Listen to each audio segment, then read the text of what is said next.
All right, that cut off a little quick. We are live, and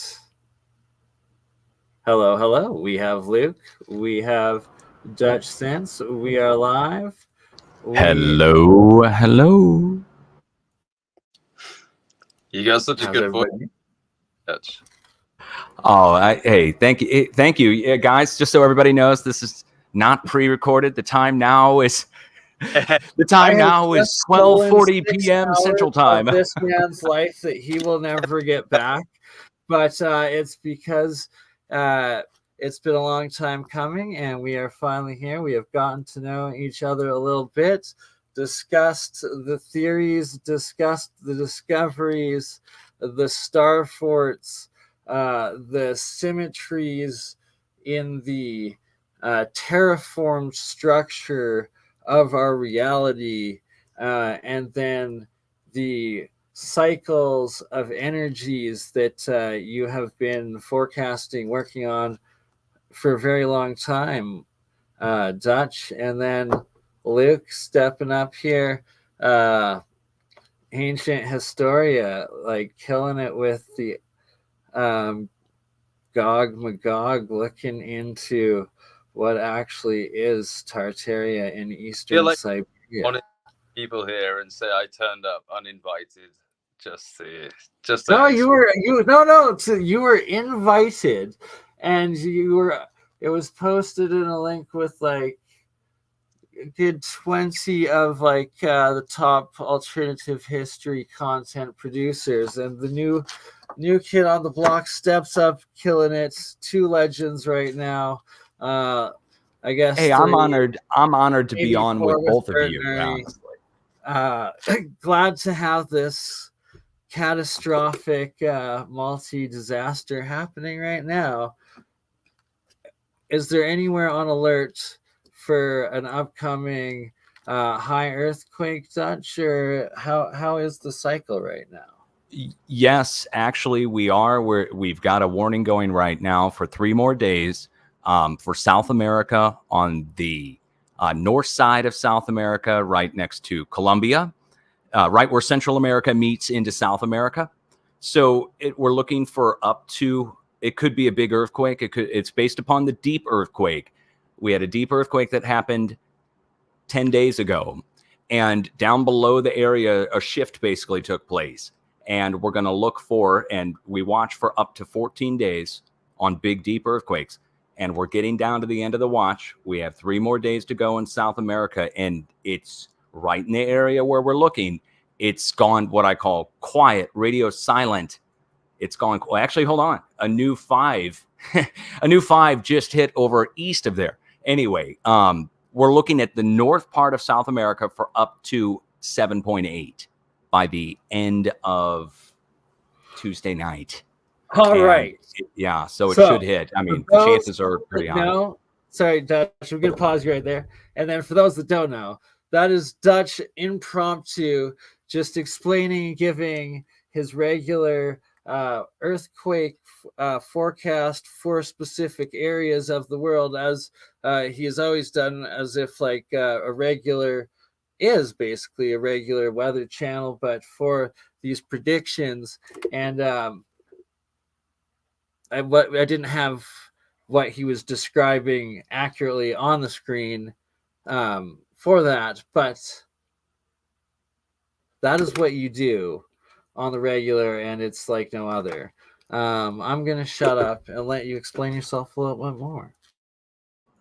Oh, no, you're awesome. You're awesome. Guys, just so you know, we've been talking for a few hours, and he showed me his whole laboratory as well as several other things that are kind of behind him and so forth, Bernie there. And I just want to say that it's just, it's really cool to be able to interact with you guys like this, because I don't normally get to get on and talk about earthquakes live except for on my stream. And so, for instance, with the deep earthquake that I'm talking about, everybody can just imagine in their mind's eye, they can imagine somebody lifting on the underside of a big piece of stone. And whether it's round or flat or disc or whatever, that when you lift on the underside of something, and if it's got cracks up through it, you can understand that the pressure goes to those cracks that are in whatever you're lifting on.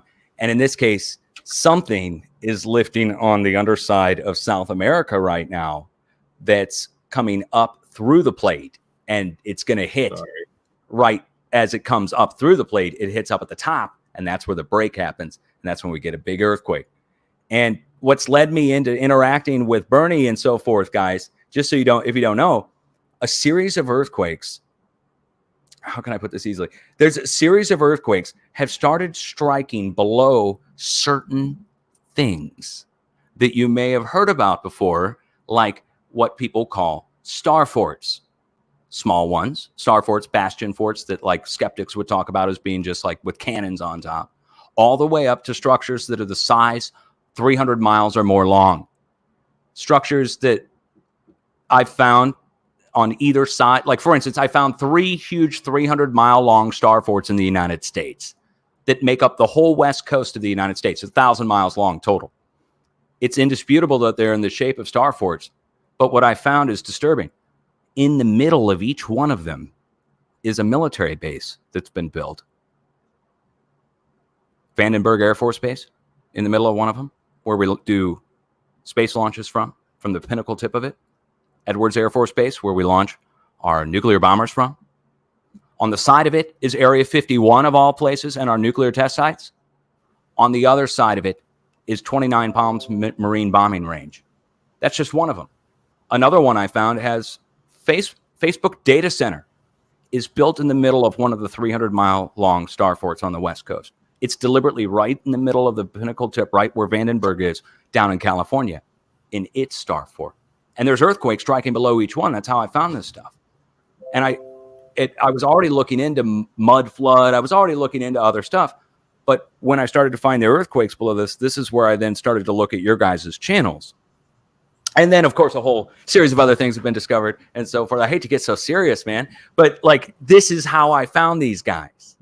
And so we're going to be talking about a lot of this stuff. I think I'm going to show it and so forth, what I found, and the star fort's 300 miles long and Facebook data center. We'll it's like, sorry, I'm scrolling through all of like, you got so many of your own live streams going over of literally the points showing every single live recorded earthquakes that happen throughout each day and the cycles of it all, the magnitudes, and it's just an epic amount of proportion of work that for those that do know you're 600,000 on YouTube and 50,000 on Twitch right now. It should be in the millions if we weren't all so shadow bound, but regardless, trying to find the one where you were doing the showing the star fort measurements across North America, these alignments of these 300 miles of these giant terraformed structures that you found, and then like you've connected them with some of these old star fort maps that we've been looking into, for instance, of like St. Louis there, and when it was in the city was an actual star city with the star fort in it, and that you found modern day today, like a bunch of us in the community, there's been a few videos done of it, this water tower and that's left over in the old St. Louis in the center of it, and that it's just this giant Romanesque huge tower. Be able to bring up a picture of that tower? Yeah, I didn't have it on. Guess what they're building there now? Guess what they're building there now at that tower? They are building the new United States Geospatial Agency that does all the LiDAR mapping for the whole world. They're building it right there at that tower, right? Like just on that block. Wow. I was going to ask, U.S. government took it all over. What do you think the end of this is? Not the end, but you know, the result of all these earthquakes. What do you presume is going to happen? Well, on the earthquake angle, like for instance, with the earthquakes next to the star forts and at the pinnacle tips of each one of these things, it's got to be some kind of very low frequency or lower, ultra low frequency or extremely low frequency, hence the 300 miles long. And that but with the earthquakes in general, that there's actually there's nobody's going to believe this. I've showed this in a video, but I will show it again when we do another longer live. Starting off the tip of Antarctica, there's the tower. Yeah, there's the tower. Yeah, this one right here is the tower. I'm not going to play it because I don't know the video. I don't want to get copyright strikes. Wait. Yeah, and for just a little what's going on, we are live on Autodidactic on Andreas Surdis, my Burn Eye channel, my Crypto Alchemist, and on my Twitter, Twitch, and Facebook. And next time we'll also be live on your Twitch, where you constantly have your model running your active forecasting measurement or live. The G word. It's the G word. It's the forbidden globe word. But now, hey, you know what? I could address it right now, actually, just so because I know our audience overlap and that there's people that are all over the board and they want to know where I stand, and we can just bury the hatchet right now. And I was joking about it earlier, but I can stand by it. I think I could present evidence to show it that Earth 100%. Actually, I got to pause you 1 sec. Right before you start, I have an announcement to make. I officially am a trash can earther. It is both flat and round, and it is also the hypercube, essentially. And now he beat me to the punch. That Earth is flat all the way around, and that I think I could prove this. Think of a diamond. Think of a princess cut diamond. Okay. Now I can't prove this visually yet with some kind of thing launched into supposed space, but that the continents themselves, guys, that we can take and fold Earth like a piece of origami. And that we'll find that Earth is faceted like a jewel, almost like a floating jewel in space or whatever. That it comes to points, not like a coronavirus or something. I hate to say the C word and get you banned, but like a diamond or something, like Princess Cut diamond, and that there would be sections of Earth that are flat and other sections that are round, but that it comes to points and the continents, guys. Okay. What I was going to tell you, and there's no easy way to tell you this, earthquakes are striking down below the pinnacle tip of each continent. And what I found is that each continent, like for instance, Antarctica, when you look at Antarctica, you see the ice shape and stuff, but you have to zoom out to see the plate boundaries. That Antarctica itself is in the shape of a pentagonal star fort, the entire continent, the entire outside edge of Antarctica. But to see it, you have to back Earth out about a planet away to see it. I found it by the earthquakes striking below the tip of Antarctica, and it spreads to the next plate and the next plate, which Burn, you've seen my video showing those plates, and that the earthquakes are spreading from plate to plate to plate. It's got to be some kind of wireless power that's going from plate to plate to plate. Right. It's got to be.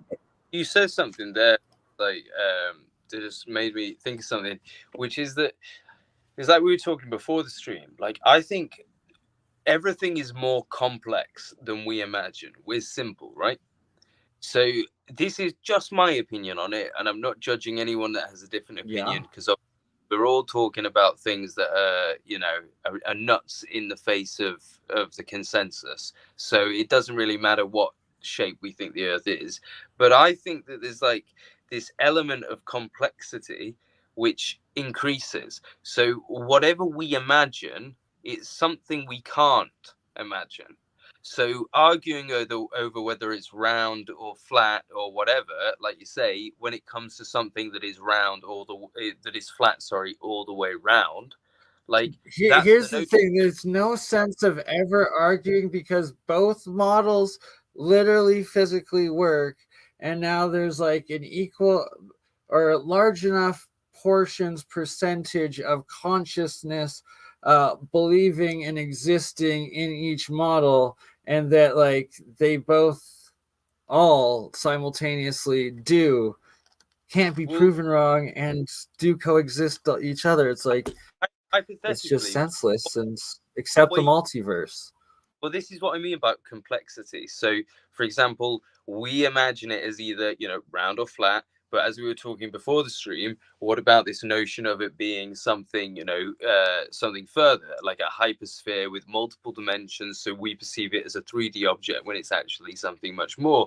Well, if you expand upon that theory, the idea that we live on some kind of simplistic plane in itself is erroneous, because we know, even from science itself, if we look at things like the double slit experiment, we have evidence that consciousness affects reality. So if you guys don't know, the double slit experiment is they fire a photon through a sheet when nobody's looking, and it behaves like a wave. But then when they put it some kind of camera to record the action, it behaves as a particle. Now that same principle could be affected to you, because if you look at a game, you guys might have seen before, a view of a game from above.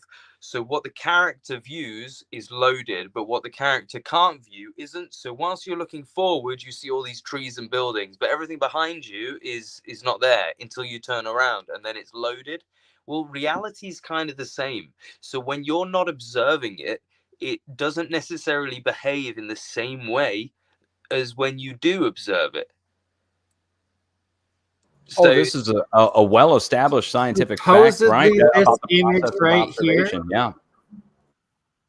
I got this right here is supposedly an image captured of the electron movement of a hydrogen around a hydrogen atom or photon or electron cloud of a hydrogen atom, like sacred geometry. It's just higher dimensional geometric.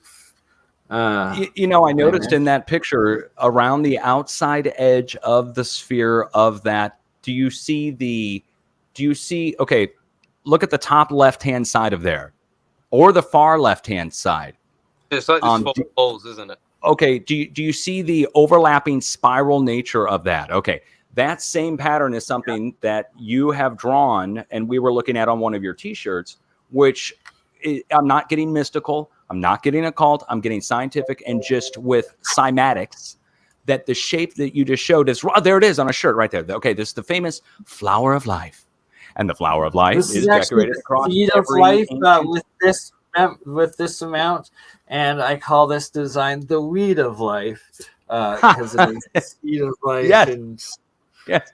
I don't have any merchandise. Right. It's across every ancient Egyptian tomb is painted with the flower of life.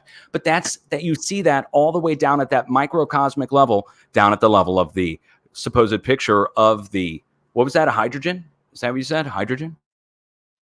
Yeah, I believe that's an atomic hydrogen, the electron cloud of an atomic hydrogen molecule. And this, you can see the edges of the flower of life on the edges. Now it goes into a spiral shape, which becomes harder to see three-dimensionally in the atom there. But right. So this one here is definitely H atom orbitals. I believe it was the Sapphire project that was able to capture these. So it's like 1 by 1 and like 1 by 2, like this as they go through. Like, it's pretty insane how light hydrogen is turning from wave to solid to these geometries of formation, I guess. And are you familiar with Mr. Fix-It Rick's work? Oh yeah, he's Mr. Fix-It Rick. Rick hosts the Keshe Foundation Zooms every week. Oh, he does he? Oh yeah, he's epic. Okay, old video I just dropped into I dropped a link to you. It's one of his old videos, which he actually was playing. It's the spinning plasma ball experiment. And in the spinning plasma ball experiment, which we can show at a later time, because this video is only supposed to be a few minutes long, that when I get on and do this longer live with you guys, we will watch that video from Mr. Fix-It Rick, which shows a standard plasma ball spinning, okay? And the plasma ball is filled with gas, and the electrical field inside is creating the tendrils of plasma going out. You put your hands on the outside edge of the plasma ball. Now, when Mr. Fix-It Rick takes that plasma ball and he hooks it up to an actual physical rotating motor going several thousand RPM. Okay. And he brings it up to speed at several thousand RPM. And what happens is something amazing. The tendrils that are normally just going around on the inside of the plasma ball that we would all just put our hands on the outside and would, of course, go to ground and try to seek our hands. Instead, it becomes organized inside of the plasma ball. And it forms its own North Pole, equator, and South Pole, the plasma, as it's rotating. As he rotates it, it brings it into, he didn't call it anything. He didn't name it. I called it hyper oscillation, that he took the already electrically oscillating plasma and then brought it up to speed, 3,000 or 4,000 RPM. And it broke into separate magnetic fields inside of the plasma ball. It's amazing. It's the most amazing video. And I dropped it in chat if you want to go look at it yourself, or I don't think you want to show it on here just because we don't have permission to show it. But that is for your consideration, guys. You should go. There it is. I think he'll let us play it because he let me play it on my stream. I asked him for permission to play it, and he said okay. I should. Oh, it shared the wrong one. Sorry. And it breaks apart into 3 separate magnetic fields inside of the plasma globe. It's amazing. Then something even more amazing happens, that it starts to pulse. And you'll see it as he brings it up to speed. It's one of the more amazing things. It's proof that, now what I think, if he would have taken this thing and had some kind of scale next to it, we had a 1 gram weight on it, I think it might even be generating anti-gravity. I think so. I think it would generate anti-gravity, what he's doing. Wait till you see it. It's amazing. Again, the plasma forms into its own North Pole, equator, and South Pole by just rotating it fast. What's interesting is that image that we were talking about before looked like it had, the cymatic pattern looked like it had 4 poles as opposed to 2, didn't it? It sure did.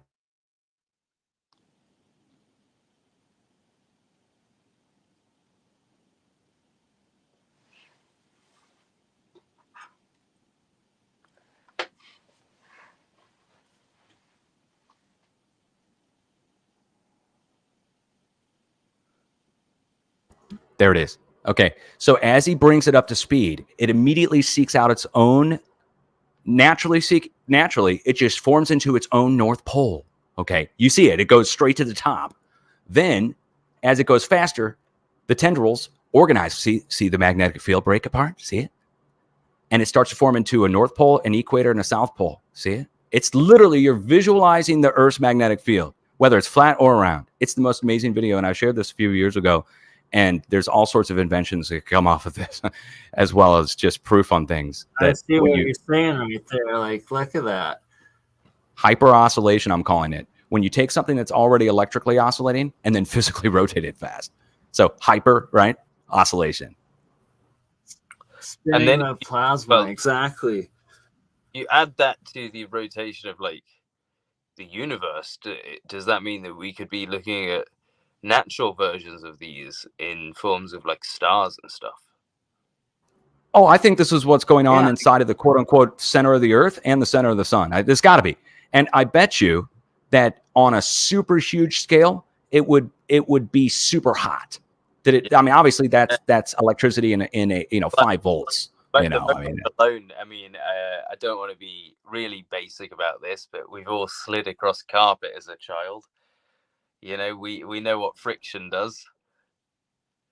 Yeah, it's got to produce heat. It has to. And then I would imagine this would vaporize pretty much anything. Not just that spinning against the air itself is going to be creating a shit ton of friction. Yeah, because this is a vacuum. That's a vacuum sealed neon gas, right? Yeah. Wow. Fucking hell. Well, that just shows then, doesn't it? You can see. So when you rotate a plasma at a certain RPM, it breaks apart into its own magnetic field and generates North and South Pole on its own. Perfect north, obviously, off the tip. And then there's your equator and your tropics, and it's pulsing down to the South Pole. Plasma, usually. Do you know so that? Awesome. What was that? I didn't hear. What temperature is plasma usually around?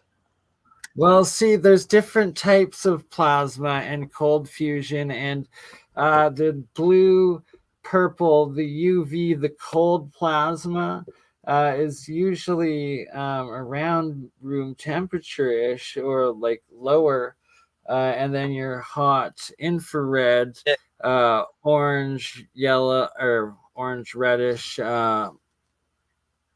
higher density waves and fields go. Totally. And power too. The power behind it would also, of course, you put more voltage and amperage into something, it can also increase the temperature.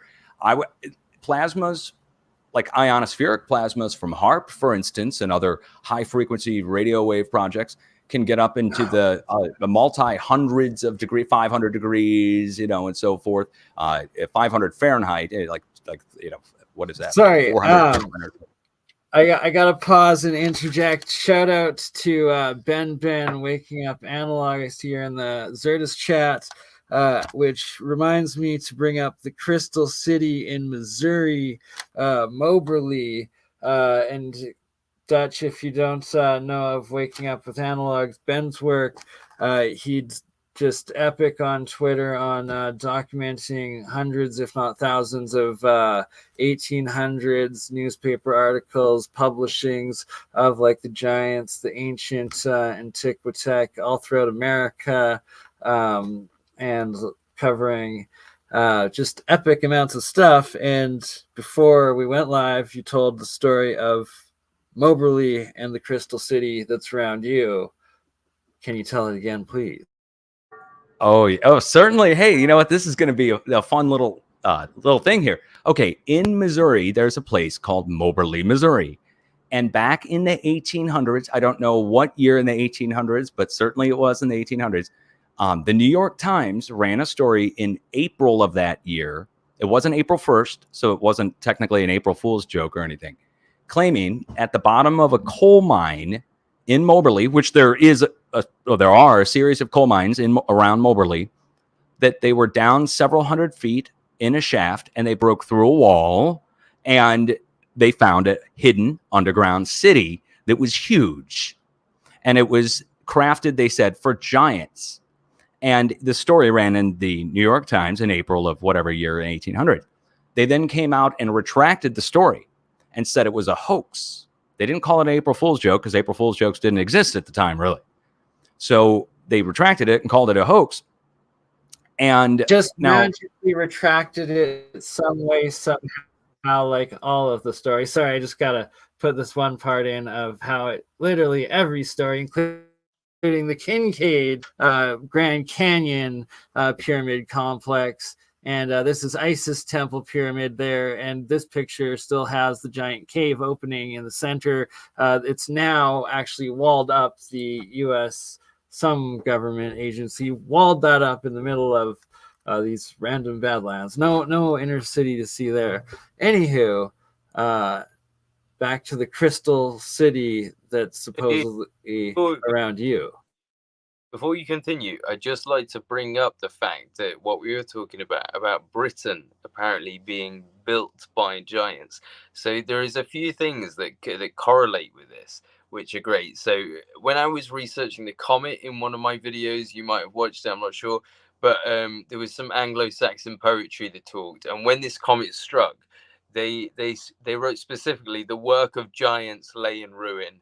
And, the people that could have rebuilt it were dead. Right. And if you look, there was a £2 coin in Britain that had written on it, standing on the shoulders of giants. You might have seen Paul Cook talking about how the cliffs of Dover themselves look like they are degraded limestone blocks that have turned into this material over time. Well, you correlate all this together. You've got Gog Magog, the last giant, when Brutus apparently came into Britain. That Britain was controlled by giants, and Gog Magog was the last one that Brutus slayed. Welsh folklore will talk about giants in Britain. And if you look up the Giant's Causeway in Ireland, you've got these huge structures that they literally call the Giant's Causeway because it's incredible. So I think this correlation, and in fact, there is an even bigger one, which you might have heard of the Bible with the Nephilim, the way that angels mated with man and created a race of giants, right? Well, what is England called? Engel land. Engel is the Saxon for angel. Angel land, land of the angels. That is, guys, we're gonna, when we do the next live, and this is something for other people to tune into, we'll be able to show that what I found is that England itself, the UK, Great Britain, and Ireland are, well, every single continent. Paul Cook might be not. It might be Paul Cook is right. The plates have been somehow Shout out, Paul Cook. Shout out, made. Yeah, I heard he had some blueberry. I heard he had some blueberry. I need to meet up with him. Now I'm serious, guys. That I will show what I feel to be, and I've already showed it in the video, so it's already gotten me in big trouble. Undeniable proof that each plate now, including UK on the side, has been manufactured or made somehow cymatically. Maybe, I think. I don't know how they did it, but Right. that they were able to somehow raise the plates up in layers or create it somehow with geopolymer or other, and that Right. or earthquakes striking down What's that? below the tips of each one of them. Hey, I'm sorry to interrupt you. You've got that. You said it there, right? Plates. So if you watch Cymatics, you know when they put sand on a plate attached to a speaker, and they watch the way it changes. Imagine if you did that with wet cement. Okay, something that's gonna move into position, and then when you leave it, it'll set. Right. Yeah. And that happens with mud. We see an earthquake makes the mud turn to liquid, and then when the vibrations stop, it sets in position. So if you were to have a vibration under the plates that we live on, you would create a series of cymatic patterns all over that entire plate. You're absolutely right, and that's exactly what we're finding. And there's a military base built in the middle of each one, which means somebody knows. Oh, and a Facebook data center, which we'll talk about show at some point. Real quick, I'll wrap up the Moberly story. The Moberly thing, they were down at the bottom of this coal mine here in central Missouri, and they found this city that was built by giants. And in the story, it talks about people with elongated skulls found wrapped up, curled up in cocoon shape, or what I would imagine to be like kind of, huddled up or something like that. Anyway, my wife, doing separate research on horticulture, trying to find Missouri native plant pictures to print out for our decorations in our house, found in the Missouri Historical Society 2 weeks ago, which I'm going to show in a video. It's on her laptop now, and we will show it when we go live. There used to be painters, expert painters, that would do what were called panorama pictures, and they would paint starting at the head of the Mississippi waters all the way up north in the North United States, and ride a small raft all the way down to New Orleans and paint the entire landscape along the way.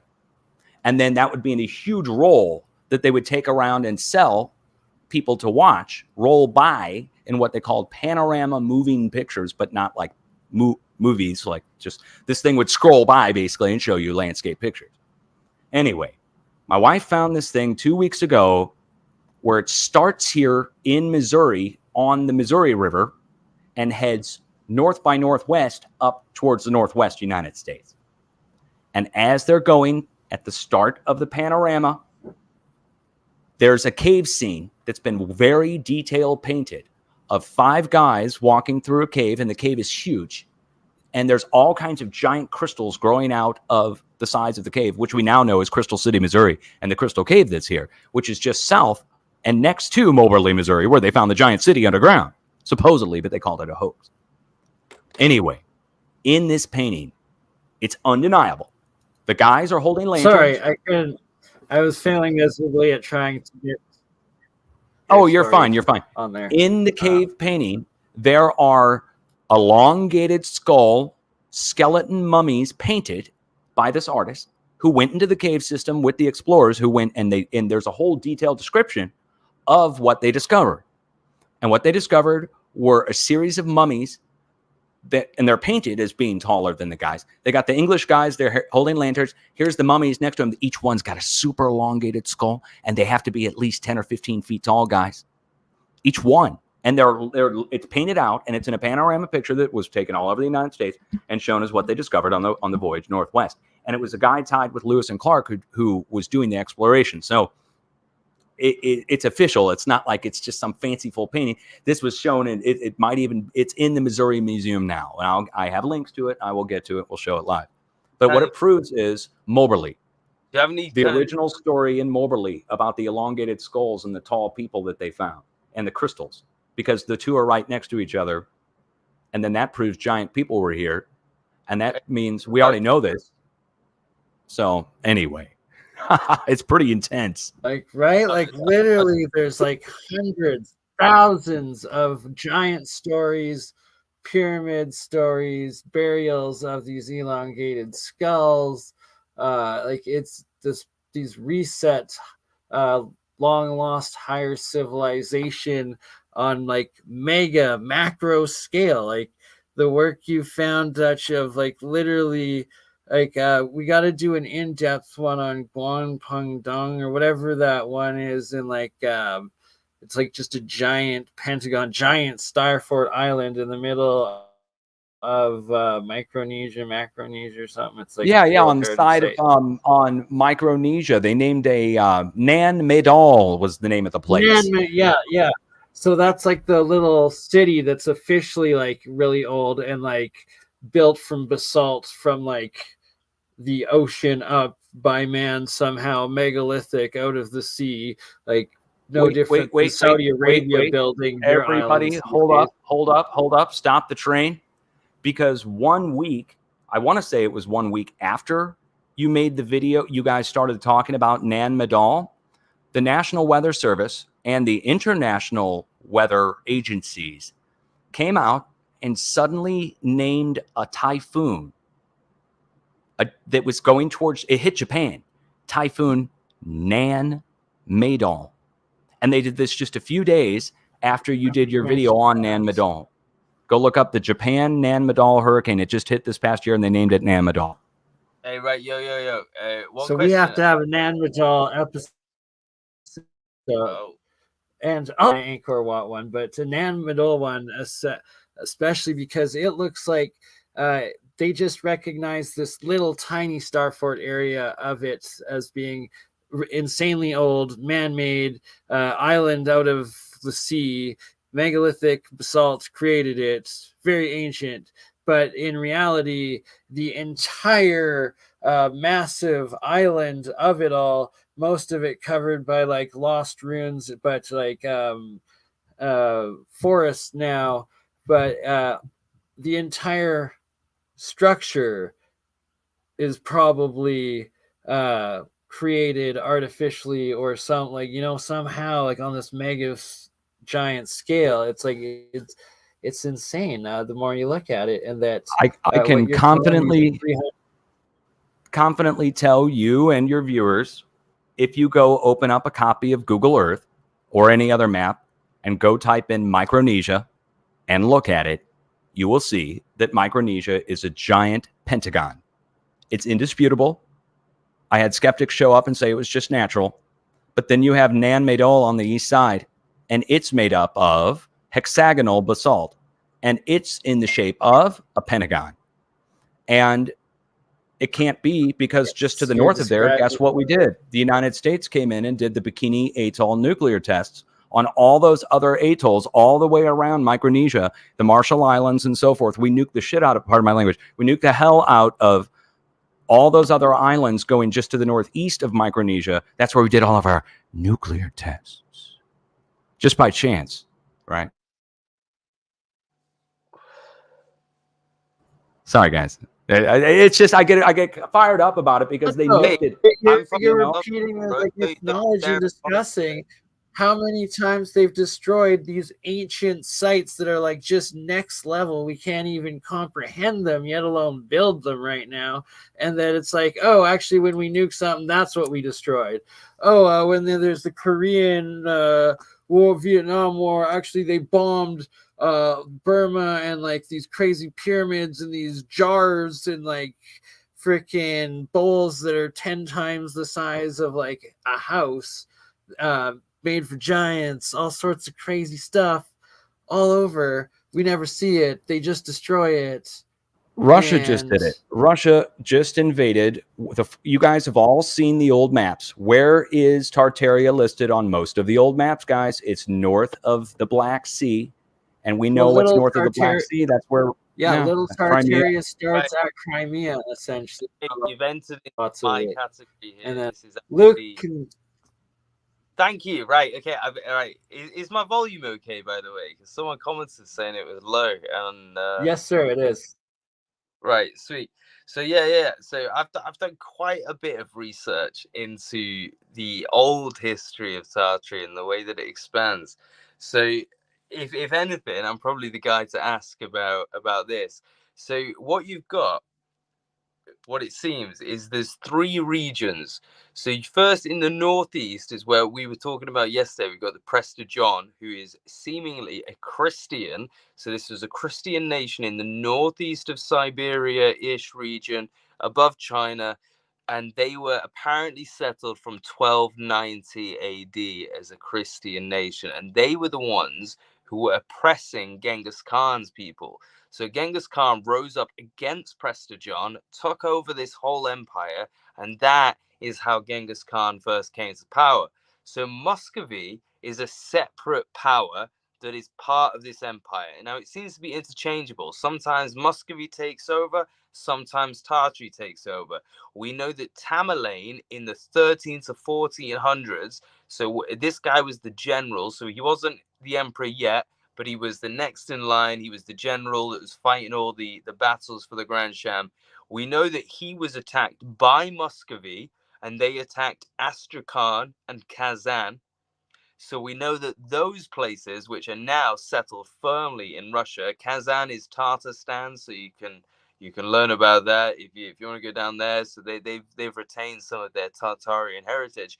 But the point being that Muscovy, which is what we know as Russia today, they have taken over all these lands that used to be Tartarian and have pushed them under the Russian Empire and basically said this is one thing. Whereas history will tell you that this has been controlled by Tamerlane in the 13 to 1400s, with his empire being at Samarkand, which is just a bit south of where this map's pointing. You know, you've got the Tartarians that took over the Chinese empire in 1644, just after the Qing dynasty. And again, they've been written out of history. You've got the Kazaki Tataris that apparently fought Ishmael in 700 AD, and they've been written out of history. You've got the Crimean Khanate that took place in a battle about 1739 against both the Muscovy Russians and also the Ottomans, and they've been written out of history. It's nuts. But if you do look for these things, you'll find these small Wikipedia articles. For example, you'll find the Crimean Khanate is listed as this tiny force that was in that battle. I just said 1739, I think. And if you go into that, you realize that that was actually Little Tartary. That was the lesser Tartarians fighting during this war. So they've been written out at every level. It's not just Russia, it's global. So they have been written out of our history. That is indisputable. It's absolutely indisputable that there is and was a global, or at least seafaring civilization that was at least modeled around Tartaria, which is on the map. And I've even shared it with my viewers, so this shouldn't be controversial for anybody to talk about. Found auction house map for, I want to say it was $84,000 sold at auction. Right here that is Tartaria. You see it's from, this is the Caspian Sea, and you got northeast what is now Siberia, and the North Siberian Arctic Ocean, and going into the Barents Sea over here, this whole area, and that this was what seems like a reprint, like basic mid 50 explanation where the coast is off and everything, but it actually has really fascinating You know what? One names thing I want to that pick up on what I'll Dutch let you just said. take over the name parts here, Luke. Right, what was that? Well, I won't get into names because I don't have the translations hear me. But something that Dutch said there about the Vikings, as in seafaring. You didn't say Vikings, but you made me think of the Vikings, right? Seafaring. We know the Vikings apparently went to America. We etc. etc. Okay, what do we think of a Viking as? Just picture what you think of. Well, you think of a blonde-haired, blue-eyed giant, right? And you go, it sounds a little bit like an Aryan, doesn't it? Right. So we go back to that map we saw yesterday when we were talking about it. We saw that thing about the Danites being called the Danes of the Dark North, the Danes of the Dark North. And the Danites apparently went to Ireland. Now they're associated again with the Vikings. So what we've got to start realizing is that the Vikings, the Aryans, because think about the blue hair, blue eyes, Aryans, Tartarians, barbarians, Hungarians, Bulgarians, this is where it's coming from. There is a huge connection. This seafaring nation of the Vikings is actually the remnants of this Tartarian empire, which is also the tribes of Israel. So if we go to the Danites, they were expelled from this area in the north. The Danites were expelled and they left. And the Danites, the Danes, the Vikings, it's right there. It's literally in the name and you don't realize it. And then you go, oh wait, but the Aryans are blonde hair, blue eyes, and are supposed to be a perfect race. Oh shit, the Aryans, the barbarians, the Tartarians. And that's where it comes from. It's right under our noses this whole time. Oh, I agree. You know, there's actually, And that they, believe it or not, what in I've the heard, Bible, of all places, guys, in the Bible, there's talk about the Galatians. Do you guys know about the Galatians? No, tell us. Oh man. Okay. please tell the Paul writes a story. letter in the Bible to Galatia, and it's to the church at Galatia, telling them the rules and how they've either broke them or kept them. And basically, I got a wild hair up my ass and decided to go look up the history on the Galatians. And it turns out the Galatians were a red-haired people. Galatia was in Turkey. Okay. And they were a red-haired, freckled people. People who had freckles, they didn't call it freckles at that time. They call it blemished. But a red-haired, blemished people that were all in, they were tall. They were known for being extremely tall. And now get this. The Galatian people had moved down to Turkey in somewhere pre-Rome time. So this is a standard time frame, right? But pre-Rome time, the Galatians came from Ireland and settled down in the Turkey area. And the red hair thing and the tall people, and they said they were seafaring. This is now in the legend, and that they also spread out other places, which then of course fits with every other continent around the world. So Turkey, this is weird because Turkey is just above Assyria, right? So if you take Assyria, which is the old name for Britain, was called Albany or Albion at one point. So that name comes from in 1650 BC, an Assyrian king decided to fucking leave Assyria and go sail somewhere else, and he went to Britain, which is why they named the place after him.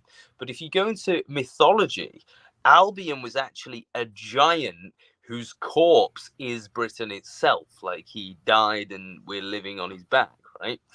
So you take the two things into, with a pinch of salt and you mix them together. Perhaps, like you say, if Turkey was covered by these ginger giants, perhaps Assyria was also, and perhaps he's the person that's gone over to Britain to create this race of giants. Again, if you look at Gog Magog, who is the apparent last giant to be killed in Britain by Brutus when he arrived there. Welsh folklore will show you that Britain was previously inhabited by giants. Well, you'll see that he's depicted as a ginger, tall-haired Pictish man, Picts resembling Tartarians, but he's a giant ginger man who is killed before humans can move into Britain.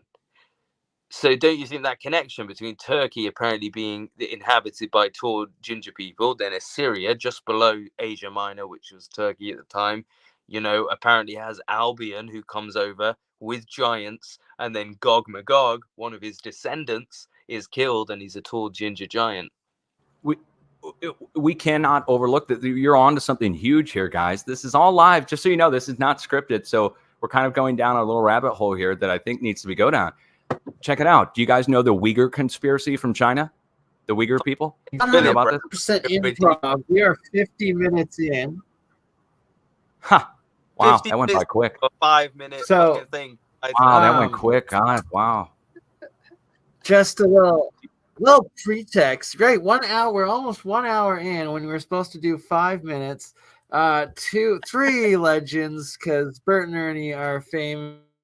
And then we have the unbelievably amazing, and the mainstream media tries to slander you like no other, Dutch, and it's just insane when the clips like BBC Italian like ladies being like, oh, he gave us the warning, we were able to sleep in the cars, he saved us, and then they like literally exchange people vinifying you from the internet, cut your internet, your power, the literal power to your place 112 times today. It's insane. And like, it's because you've discovered this code cycle. It's been insane. The 112 power outages, I have witnesses and technicians even now who are willing to testify in court. It's crazy. I stepped all over all kinds of toes. I turned down a Halliburton sponsorship. You guys might not know about this story, but all kinds of stuff, man. All kinds of. We'll go down that road too about what I turned down and what happened to me because of it. What's in the world of geophysics and geology that's total bullshit, which is pretty much everything now that I'm finding. That's what they didn't want me to find. But no, real quick, before I forget, this red hair thing, man. Okay, the Uyghur people conspiracy, the China conspiracy. Why are they running? Why? This is not me, guys. Just so you know, I didn't come up with this. I saw several videos on it, and it's about the heritage of the Uyghur people, and that the Chinese are rounding them up for some kind of breeding project. Urgers. I get what you're talking about. Sorry, yeah. Urgers. Yeah, I'm sorry if I'm mispronouncing it. You're not mispronouncing it. It's just a language difference. But I was sat here like the Ouija people, and I was like, oh, the fucking Urgers. Yeah, no. Yeah, the Urgers. Yeah. Now, get this. They're all red hair, blue-eyed. No. And yeah. And they all come from Turkey originally. Right, for real. This has got to be it. And China's got to be getting them for genetics. It's got to be they're trying to get that elongated skull. Right. In England, you've got Irish people. They'll it's just a bit of a stereotype, a racist stereotype that they'll be ginger in it, right? The Danites left Serbia and fucking came over to Ireland, and they're the people connected to the tribes of Israel. Do you know what I mean? They're the same Urgers, so of course they'd be ginger. Well, it just makes sense, doesn't it? Definitely. It's red hair, blue eye, or green eye. Oh, and you'd be really interested in this stuff that I've got. So there's an old historian that, unfortunately, he's getting on a bit now. He's in his late 80s, 90s, but he unearthed all this shit to do with King Arthur and how he went over to America and stuff. And one of his brothers is called Prince Madoc. He went over to Mobile Bay. Now, if you search up Mobile Bay, you will find a monument to Prince Madoc, but they have misdated it to 1170, but it's actually 570-ish that he should have been there. But the point being that it says that, this guy came over and he left behind with the Indians, the Welsh language. Now, if you go into the Welsh Chronicles, they depict meeting ginger Indians that could already speak Welsh. Yes, that's here in Missouri. And those Indian people are said to be the mound builders that they supposedly had a civilization that went all the way up to the Great Lakes, they told us. But you're absolutely right.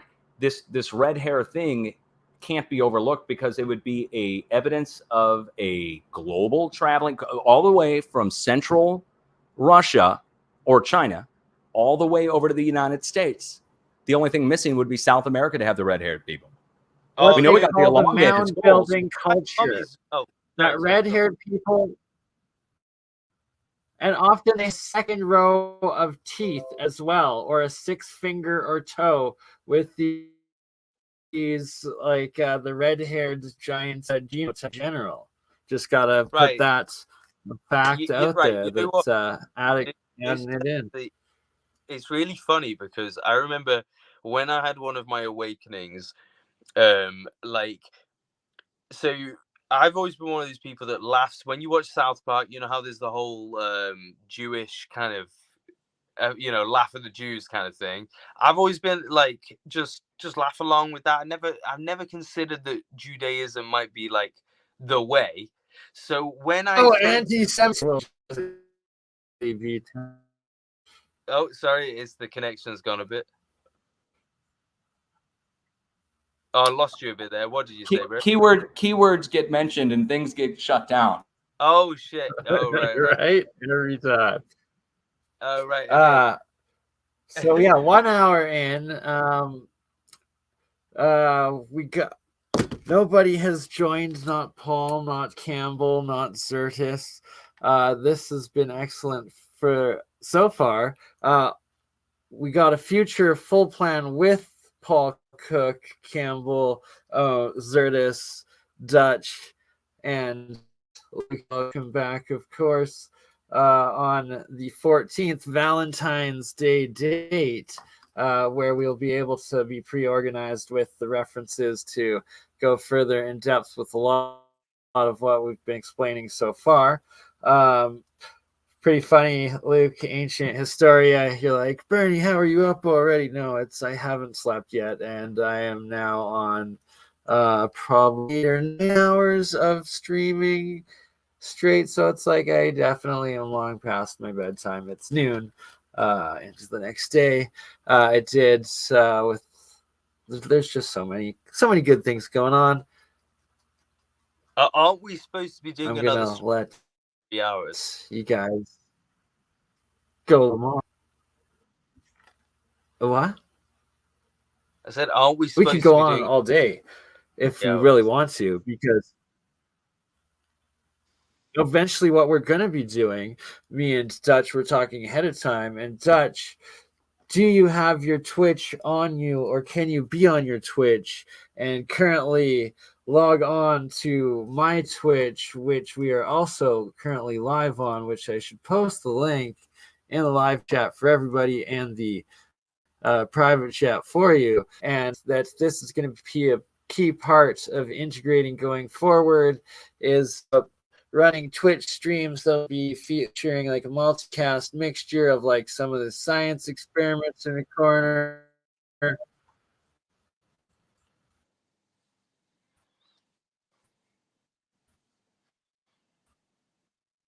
All right, there we go. Not open double mic. Okay, we got the Twitch. Here we go. Posting it, then closing it. But you should maybe not open it and then have that same thing happen now that I think about it, Dutch. Anyways, next time, be integrating all the Twitches, and we'll be starting and keeping things running for multiple hours on Twitch ahead of time, like you already do have running on your Twitch. Or do you want to share your Twitch or show what you're doing on Twitch and how we're going to just do Probably what I'll do is on it all? I'll probably be doing when you're like showing, for instance, just so people know what we're talking about. When he's doing like a live experiment that's running for 12 hours and I've got my 24-hour earthquake stream running, I want to put his live stream in the lower right-hand corner of my thing that you can click on or follow a link to, where you can click over and watch his live stream and so forth. And then when they're all doing stuff, it can appear on mine and mine can appear on theirs. And if we want to, I mean, it doesn't have to always be there, but it would just be something we can do together if we want. It's pretty cool. Experimenting, connecting the StreamYard to the Streamlabs and running on the different Twitches, integrating them, and trying to create some sort of like original Weekend at Bernie's 48 hour where you got like 24 stream channels broadcasting 2 hours worth of stuff, and then like crypto news on the top of the hour, the half hour, the weather, the forecasting, the cycle. Well, I foresee that this could be used, for instance, like when an earthquake strikes and I show it live and I zoom in, like what I did in California a couple of weeks ago, and we find a star fort with a satellite array and a recycling center built inside of the star fort directly in the center. And there's been an earthquake right down below the center. And I'm showing it live. It gives, first of all, it gives like all you guys something to go look at. And it's live. You know what I mean? An earthquake is just struck below it that has caused damage in California. And you can start looking into it. That I can't go out there, and maybe you guys can't go out there, but maybe one of your viewers who lives right down the street, because it's literally a recycling center in the center there. You can like go there and drop off your trash and take a look at it and see what the deal is and measure it. Take an electromagnetic field measurement. That's something I want to send to Paul Cook. Then I'll pay for it if he can't afford it or whatever. I will order him an EMF detector, a radio frequency smog detector, a Geiger counter, and all the things that he would need. That shit to me, I will. Yeah, I'll send it to you. Yeah, we'll get one for you too. We're gonna be setting we're gonna set this up then on Valentine's Day. It's our date, right? You've committed, and we will have Paul, we will have Campbell, we will have Luke, and we will have. Oh shit! Have I committed to this? Have I committed? Oh shit! Okay. Well, hey, you're the stud. You're the new kid on the block. You're 28. You're pretty young. I'm like 38. Almost. I'm 38. I'm almost 40. And Dutch, you want to say your age, good sir? I'm 47, guys. I'm 47. Right. I'm the old fart here, I guess, for now at least. I can't see your face, but I'm not kidding, Bernie. You could have been anywhere between 25 and 35 in my head. God bless your highness. So maybe it's that colloidal or that gold water, the monoatomics, the fountain of youth. I wanted to talk to you about. No, seriously, Bernie, me and you need to have a chat about this, because I want to talk about alchemy versus like drug alchemy, as in like real alchemy as opposed to mental alchemy. You know what I mean? Like, because there's two arguments. Real, it's just you don't want to mess with the wrong spirits and like get them hooked into the wrong portal, or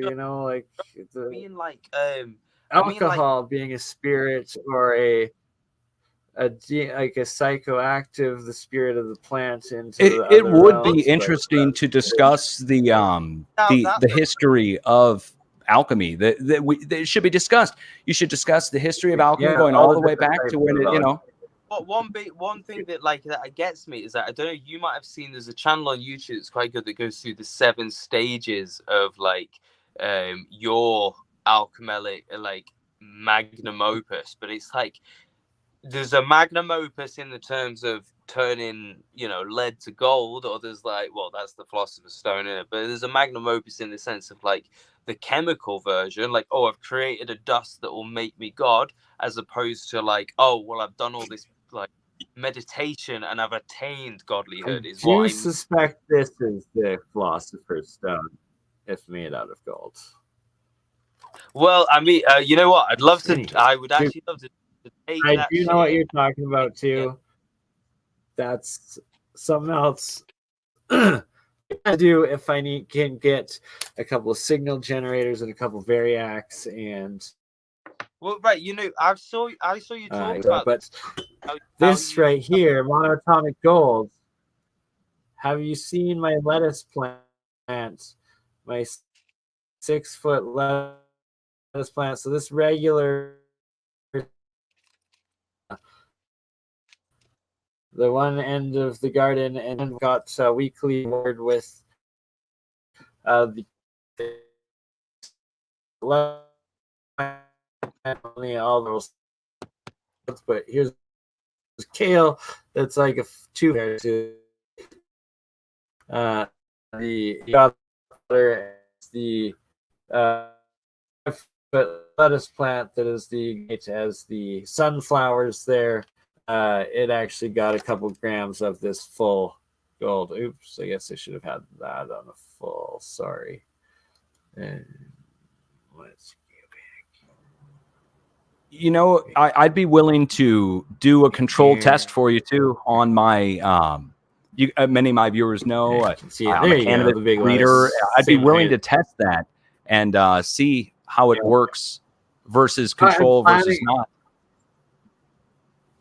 100%. This I'm planning over the next month to do 6 different seedling starts of like some lettuce, some spinach, and maybe sunflowers. Something 3 different types, 6 of each. One will be normal water. One will be this monoatomic water. One will be the oxidized diatomic water, where this stuff I believe is poisonous if you get the oxidized versions, not the monoatomic. So we're going to try it on plants, right? So this is safe testing of these different colloidal waters and products, as well as the purple gold comboed water. I can show. Bernie, can I come to Canada? Just give me some monoatomic gold. Would that be cool? So my deal is people can send me gold, and I will make it out of it on camera. I get to keep half for science experiments for that I'll also do on the camera, and the other half gets shipped to the people that provided the gold, and you will get your Does that your monatomic. So, guys, what we're going to need here, let me do the commercial for this, okay? What we're going to need is for you to send your gold in. We're going to need to send your gold to Ancient Historia over there. And I guarantee I'm not a greedy dragon. Okay? That's really cool. That's really cool that in the different stages, I'm interested about the purple one and why it's reflecting purple like that. I just, just curious, like why light-wise. Oh, by the way, I want to send Bernie my lasers since they've been sitting in a thing for the last 2 years. I only use them at 4th of July. I'm going to send my lasers to Bernie. He can use them in their 40-watt lasers. He can do them, burn stuff and all kinds of stuff. Do I not get a laser as well? I'm on the stream. I can't ship them internationally, unfortunately. They're high-powered laser. Wait, no, that's bullshit. That's some bullshit. Where are you? What country are you in again? I'm in England. Don't you worry. Oh, yeah, the damn Brits. You damn Brits, they won't let it in. It's high technology. Only your government gets it. So, can you hear me decent right now? Are you in Canada as well, Dutch? I could send it to Canada. Oh, you're in the US. No, Oh, yeah, I'm in the United States. I'm in St. Louis, Missouri, which is like right in the middle of, kind of in the middle of the US. Muted, right? Oh, I can hear you, Bernie. I can hear you. Okay, perfect. So we were talking earlier, Dutch, that I made some out of iron, ferrite, and neodymium material, broke it down, and that it's quite fascinating that it lost its all magnetic properties of that material. It's been stripped of its electrons completely. This was straight up made out of neodymium magnets and iron. And then there's these other chunks just randomly floating, stuck in the middle of it. So, Bernie, there's a question I'd love to ask you when you're ready. Yeah. Yeah. No, it's just in considering that whole magnum opus. Like, do you consider that there is an end goal where you could drink a certain powder and you just like attain some level of godliness or something? It's called Monster Energy Drink. No, because like that's like when you read about like Fulcanelli, like the goal of the magnum opus was the transformation of the person, you know? Luke, I guess I'm going to have you back for the Adept Alchemy 101 stream with we can't esoterical. discuss that. And yeah, okay, the purple one here. Purple. This one is the purple one. I still have to send this back. There's 4 of these bottles that belong to Francois in Quebec that provided the gold and a bit of his father's hair that I combined with it and then turned it purple. And you can also still see the gold foil from it settling. And That'll be like the gold perfectly like legit. purple. After that's done, that you like, I could swallow that and that'd be fine. So let me just so that like for my viewers who watch this back, well, the way the way he's making this, like, literally the different colors, it's like it can very easily be harmful on a exponential scale as opposed to helpful if it is not in that single monoatomic plasma state, but instead like the diatomic, the oxidized, the hydroxide, these chunky particles that then get stuck in your cells and create heavy metal poisoning in a very, very quick time. And that's why you hear of people that took colloidal silver or monoatomic gold or whatever, but blue. Oh, they're literally ingesting the diatomic. It will kill you. You will die. Or triatomic or other ones. And that's why the next step here that I'm going to do is use the colloidal waters. This the top water that is the dissolved water from the monoatomic water, as well as I'm going to start trying with one of my own purple ones and the blue one, the diatomic, on agriculture, on seeds, and also have it with normal tap water and distilled water as another control, 2 controls with it, and do some real science, because that's the name of the series that we do, is actual real science, and we're going to keep the real science going.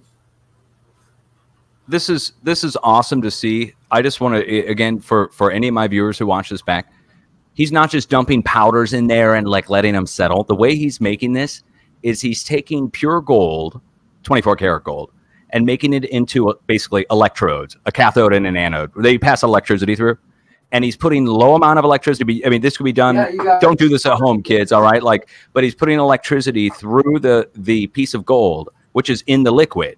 The liquid can be different kinds of liquid, anything from salt water to other things mixed into the water. And what happens is the electricity comes out. Yeah, salt water is what he's using.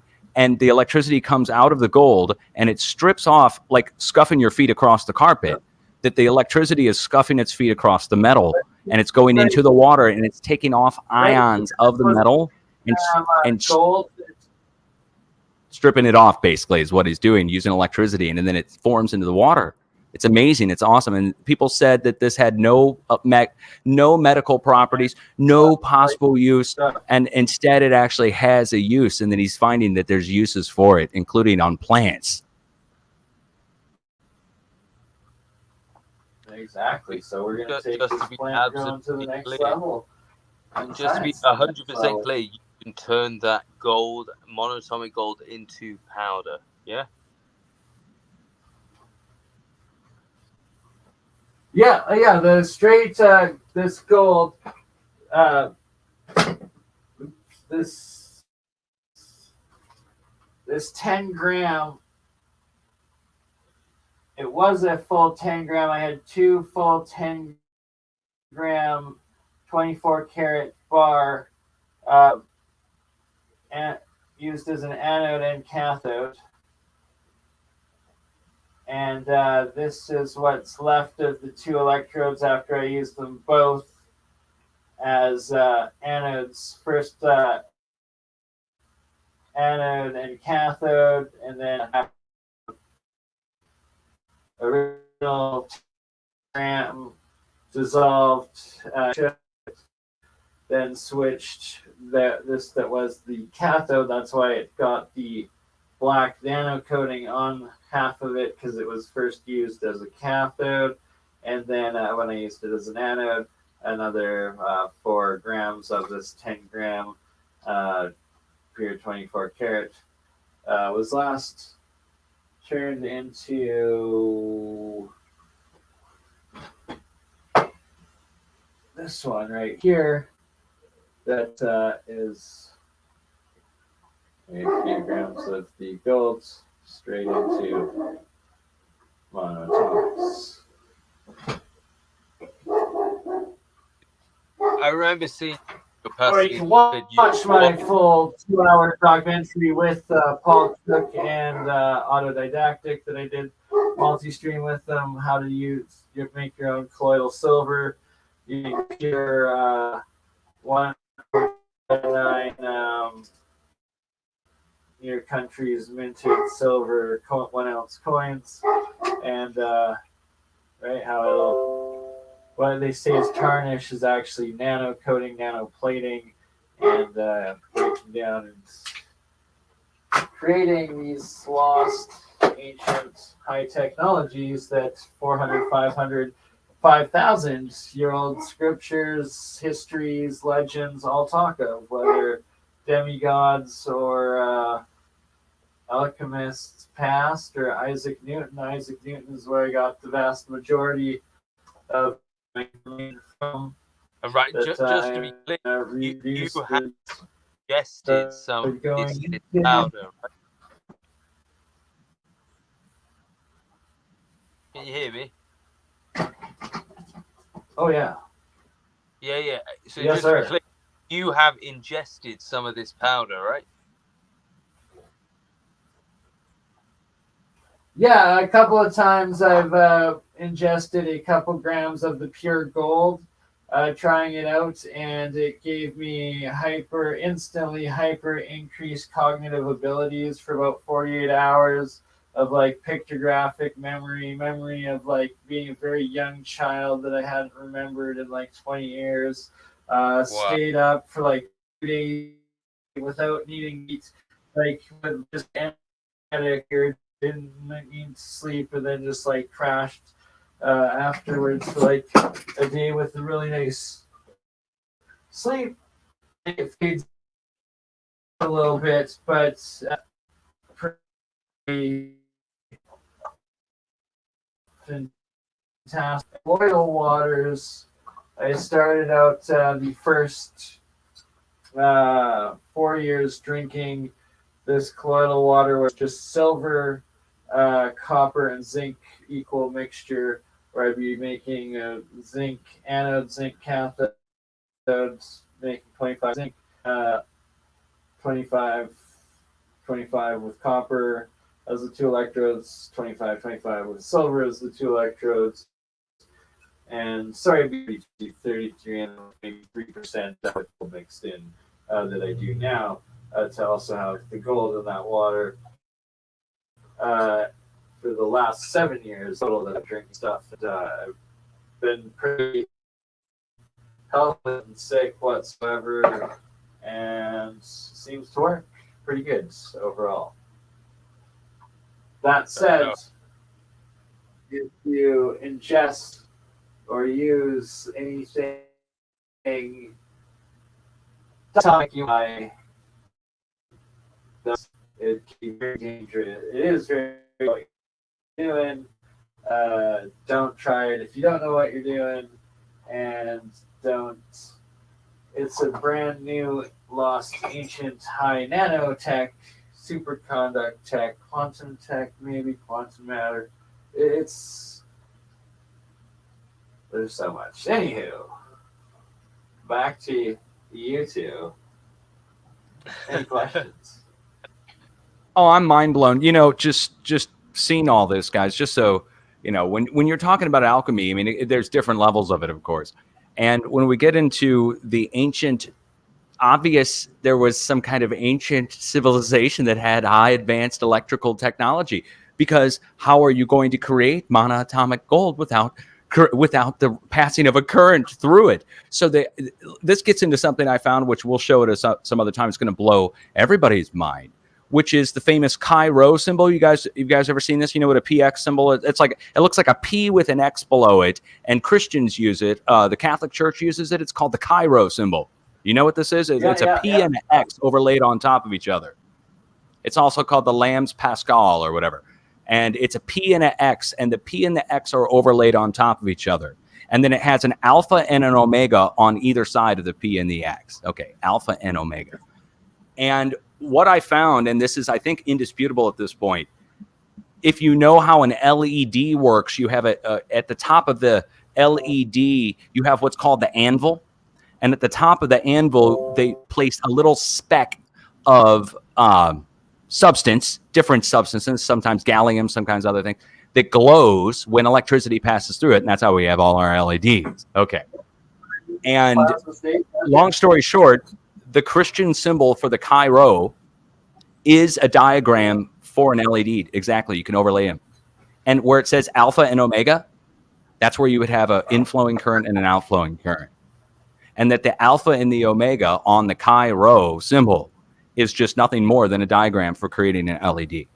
And then on the top of the what's called the anvil it's shaped exactly. It's shaped exactly like a diagram for an LED, the Christian symbol for the chi-rho, which is coded electricity in the Bible. Right, which is interesting because the red bricks, right, like such a current that LED lighting would be available. I think that they may have had a geopolymer that lit up, guys. I think that they may have had a layer. As well done. Outside in current red bricks already provide some form of a low-level electronic current that would. Iron, the iron in it. So the red and the iron, red is the iron. Yeah, they've essentially now, depending on it. And so, like, what you just described is exactly the alchemy that I've been learning, and that these are crap, like there it circuits and electrical engineering, and it's explaining it all. And I'm not going to go deep into all of the symbols, explanations, and how much we've actually decided of it, and that this is ridiculously high-tech, like code of the universe, these geometric codes and lost pictographic higher language and all of that, and that you're bang on with what you're talking about in the Bible and that LED circuit, and that on the 14th, on our Valentine's multi-stream date, we will have those actual references together for it. And there you have the pure, full chemical pictographic language representation of each element of the periodic table, which it's mind-boggling how advanced this language is and how often it's used throughout the beginning of civilizations to the occult, hidden, esoteric that still use them, and also use them in their Holly weirds in the regular. Anywho, enough of that tangent. I dropped a link into our personal chat. I don't know if you can see it. Chemical symbols, this full thing another time. Okay. Yes. If you get them, there's one for the chi-rho symbol, and both of them. One is the Christian symbol for the chi-rho, and the other is the LED diagram. Just if you want to see it for your own personal reference. Sorry, But if Stellium, I didn't know how long you were there. Welcome, Mike. Mike, meet Mike? No, it was fun listening. Your Hi, Mike. volume's a little low. Dutch, do you My know volume's low. Stellium 7 and Luke meets Stellium 7? I have not met. I've never met Stellium 7 before. I've never talked to you in chat before or anything. So it's good to meet you.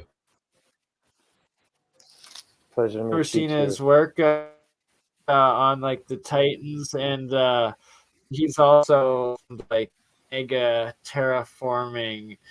Yes. I've large-sized seen at least anomalies. 4 or 5 videos at least I've seen. Yeah. Of mine. Very nice. So you Yes. are a little bit familiar. Perfect. I've seen a few of yours as well, and I love what I've seen. Any questions? And, Luke, you're new to me, but I was listening to you earlier, and you sound like a really bright guy. I'm looking forward to checking out your channel as well. Oh, thank you very much, bro. I haven't seen any of your stuff, but I'll have to catch up as soon as I can. We've all got homework to do. Yeah. Stellium Yeah. is also in the WhatsApp chat. And Dutch, when this is over, if you want to join in, I'm sure that you'd be more than welcome. I'll send you the it's alternative history content creator WhatsApp chat group, and there's quite a few different YouTube channel creators in there, and that we'd love to have you. And Luke, the most recent addition, and that's where he got the link to join when I posted it. And yeah, Stellium now is here too. Good day, sir. Fun to be here. I just when I first popped in, you guys were talking about plasma and nephilim and giants, and I was like, this is right up my alley. So I wanted to just pop in and say hello. At one point, Dutch, you were talking about plasma. Absolutely. You were talking about plasma and the heat that it can, arrive at, and I just wonder if you've gone into petrification at all and know anything about that sort of thing, like instant petrification or rapid petrification. Oh, that's very interesting. That ties in with something I saw a long time ago by Lieutenant Colonel Thomas Bearden talking about this very topic and the use of, well, this is very interesting. The use of scalar to reduce and reverse flows of electromagnetic energy down to zero and beyond, to make things disappear and to make things stand still. Well, I mean, if you are you referring to petrification as in cold temperatures? As in things turning to stone that started off, as flesh or organic material. Okay, because this ties in exactly with what Lieutenant Colonel Thomas Bearden was talking about, which is how to stop and basically how to stop atoms from moving. And he proposed that you could turn something to stone using radio waves. And then this kind of bred a conspiracy, actually, which I want to call it a conspiracy, whatever you want to call it, about the trolls and the sunlight. And when the sunlight hits the trolls, that it's really the photons that are hitting, and that it's a scalar. And that Thomas Bearden said that where two beams cross, I was talking about this with Bernie before we got on, about where the two beams cross, that's the area where the interaction happens at a distance. Yeah. It's called a scalar. And I need Jeremiah for this one. Would this be And like Jeremiah appear, and I will send you the link. Would this be like a Caesar technology? Yeah, the Caesar would be the sound. That would be a sound of it instead of the light aspect of it. It could be once you organize those scalar waves into a beam scalar. I think about like at CERN, for instance, right? They're doing this scalar Higgs boson experiments where they're crossing the beams, right? And what are they doing? They're firing monoatomic particles, dude. Did you know that? They're taking monoatomic particles, and that's what they're shooting. They're shooting little particles of iron and little particles of this and that and annihilating them. But to bring them up to speed, they're using high power microwaves.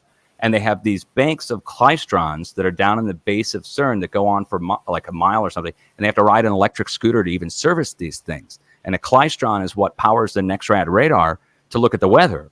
A klystron takes a little bit of energy, like a little bit of power, and it zaps it up into a lot of power, basically. Well, it uses a magnetron and powerful magnets to zap up electricity itself, use it like a microwave. It microwaves electricity, basically. Anyway, they have these things hooked up in a huge row, and they take these little monoatomic particles, they strip just the same way that you do using electricity and electrodes. They strip the monoatomic particles. They have a company that does it and provides pure monoatomic particles that they shoot using the microwaves. And they have a whole vat of it that they shoot the microwave beam through. It strips some of the particles with it and takes it in the beam. And then they take it through CERN, and they take another beam and do the same thing and take another particle of the same thing, or sometimes other things, and they shoot them into each other. And where they collide, where they cross the beams, that's the scalar. And where the collision happens, they annihilate each other, but they're finding that it creates other things. And so it can create other particles that are unknown. It can annihilate them and go out into nothing. They collect the energy, and God knows what happens. It goes down to the core of the Earth or out wherever. But getting back to the petrification, it's possible that you could possibly reverse the flow of, yes, that you could do it with radio waves, and that it could happen, and petrification could happen instantly and turn into stone, yes. And that everything in your body that was somehow some kind of calcified thing or another, any kind of mineral in your body, would instantly petrify and spread. Wow. Yes, it's possible. That's I don't know. I mean, I don't think, I've never seen it done, but I think it's theoretically possible for sure. Well, I thought of about 5 different things while you were talking. I was thinking of exactly that. I love that. Like, and I was thinking, of. Go ahead. We'll digest that, and there's a lot of us uber nerds that are going to be appreciating that. So now I'm going to let you read. You're familiar with that, right, Dutch? The star in a jar technology? Yeah, we were discussing a little bit of it. Yes, we were actually talking about it right before Ancient Historia came in. Yeah, there it is. Gotcha. I'm very aware of it. It's intriguing beyond belief that it's taking low voltage to do that. Yeah, I thought they were using high power. Wow. Is that something you did, Bernie? This one was Jeremiah. Is that JP your experiment? reproduced this. This was Jeremiah's. Okay. I want to reproduce this one. I'll reuse it. I just need a couple of variacs and the signal generator to be able to control the energy waves going in. Jeremiah and this one considered the capacitor in the top of the capacitor banks there to go, and it was doing this basic atomic hydrogen first reaction here, where it looks like it's producing more steam, especially out of heat potential energy as well in this electrolysis, heat and a lot of hydrogen or HHO, Brown's gas, H4, who knows what it is that needs to be. We're going to start collecting it when it's in this stage. It's a huge part of the future hydrogen gas, but literally small amounts of electricity will turn your water into the fuel of, it's like the super fuel, hydrogen. It's crazy.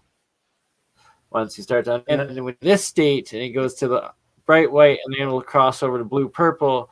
It actually, but you need a bit higher, sustained higher voltage in it to get to about, I think, almost boiling point in the plasma as well, plasma arc in it. Maybe even. So is that just monatomics and then some electrodes, or how is that being created? Yeah, it's electrodes going, and then it's an arc created between it, and then the gas, the atomic hydrogen coming off of the cathode anode from the water splitting into oxygen and hydrogen. It's atomic hydrogen isotopes that's being produced the most of when it's in this harmonic state, and then you start getting these reactions of like more heat out of just such a small amount of energy, plus the gas that you can then combust for even more energy out of it. So it's multiple over unities, over efficiencies out of this, which is just plain water. And so I wonder if this is similar to what the sun is doing. Now go into this blue noble gases in that one. It's it's turning the two hydrogens into actual transmutation into helium, and actually fusing the two tiny little nuclear hydrogen atoms into one new helium atom, and that did fully replicate it from this original recording of a video of a guy I found doing it and explaining it 10 years ago. Jeremiah just did it this past year. We're going to both get the equipment to do it sustainably, so then we can collect and harvest what we suspect and what is supposed to be this hydrogen, whatever, or sorry, heliums, whatever helium isotopes that it'll be producing, and then get them tested to get and verified. If it's both verified, both helium, then that is as nuclear cold fusion that you could possibly hope for as evidence and breakthrough. So, wow, I was thinking of, when you were describing that, I was thinking of the sun's effect on the noble gases, as it's swinging around. Have you seen that video by Dan Dimension where he's showing as the sun is approaching, you have daylight and then you have sunlight, and they're two different kinds of light, and that it's, as the sun is coming, it's actually creating a electro, stimulation of the noble gases. I don't know if it's the same kind of a phenomenon or not, but that's what I was thinking of. yeah, Caesar, gas. you were talking. Ionized gas is a plasma. Sorry, Dutch, you were talking about the scalar waves. Is that like, I've seen videos of water droplets just being levitated, and it's kind of like in between the point where the waves are meeting, and they can actually change the position and rotate them and do all kinds of things with them. It's very, very interesting on the scalar aspect of this, because it was denied for a long time that it even existed. And then all of a sudden CERN came out with the scalar Higgs boson, where they're crossing the beams, and they're high power. Of course, they're extremely high power, but the same thing, like CERN is using banks of klystrons to power CERN's microwave beams. Okay. Like a whole row of them. But our NEXRAD radar across the whole country, for instance, every NEXRAD, which is in the United States, there's like 2 or 3 per state. It's the weather radar. It's powered by the same klystrons, exactly, made by the same company even. And we'll get to that spiral thing in a minute, because the sun is supposedly moving through space-time. And guess what? We don't go around the sun at all, according to science. According to the scientists, we are all trailing behind one side of the sun, which is why we only see one side of the sun ever, supposedly, because the SDO is parked around the Earth, supposedly, and it's looking at the sun. Guess what? We never go around the other side of the sun. We always stay on one side of the sun as we move through space-time in this supposed heliocentric model that you're looking at here, which I say supposed because it's still a theory. And so, long story short, though, this scalar thing, it can happen naturally. It can happen, I think it's happening in the core of the Earth, that there's maybe possibly 2 opposing forces, one between the sun and one between the core of the Earth. Sun. And that where the beams overcross in scalar at CERN, that's where the collision happens. But the NEXRAD radar... Oh, I'm sorry. Are you saying that we're tidally locked with the sun? Well, there's some evidence to show that there's a connection between. I got a true story I have to tell you guys first that you're gonna find this fascinating. True story. It was when I think it's, oh God, was it Nepal? The Nepal earthquake happened, and supposedly it's like on the opposite side of where CERN is, and I think that's on a sphere model. I'm pretty sure that's correct.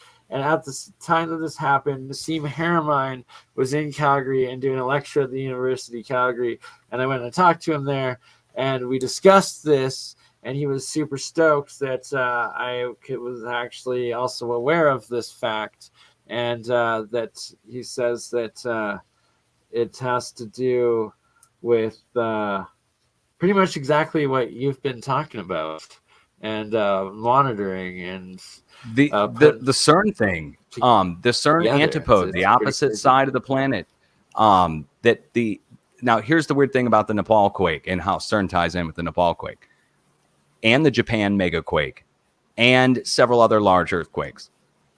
My buddy Tattoo, who's a guy from here in United States, and I several years ago decided to look up just to find out when CERN was bringing their beams in. They have to power it up. It's not like they just turn it on.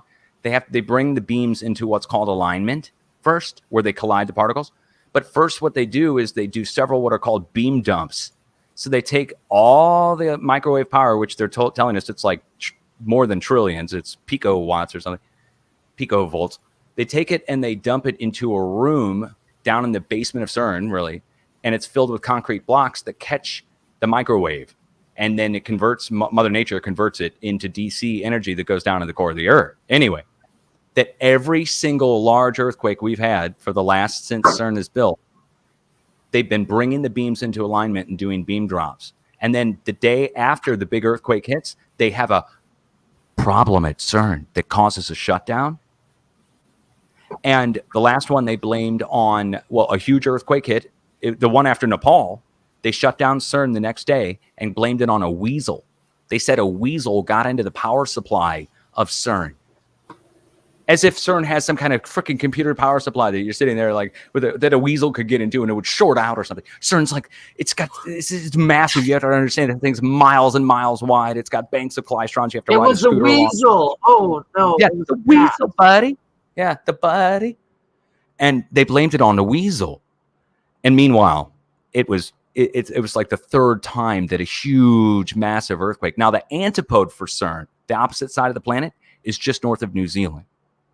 So the physical opposite side of the planet, if you were to stick your head supposedly through the planet and look through from one side of CERN to the other, it would bring you out just north of New Zealand, where all the deep earthquakes keep happening. You see on the screen here right now, they explain those earthquakes that are raised high off the globe over in the West Pacific, not below South America, but on the other side.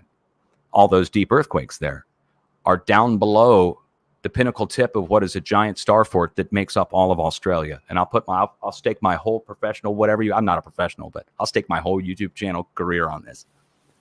Every single continent that I've looked at, and I showed this in a video already, but I'll show it in 2 weeks when we go live, when I have a screen cap and my video camera on, that every single continent, guys, Paul Cook is right. They've been crafted or made somehow. I propose that they were made cymatically somehow with very low frequency. I'll show it. I can prove this. I've measured each one. You're talking about that with the plates that we were saying about before, right? Yes. And there's earthquakes down below the tip of each one of these. And there's a military base built in the middle of each one. Though, right? You're right. One thing that people don't take into account with this is that it wouldn't necessarily need somebody to intervene, because when we have an earthquake, we see mud turn to slush and behave in that manner. So you don't need to dump stuff on it. You've already got the mud there. You just need to vibrate the plate in the correct manner, and the mud will form into the shape you need it to. I propose that the mud flood that we all think about, we all have evidence of showing sunken buildings, is exactly that.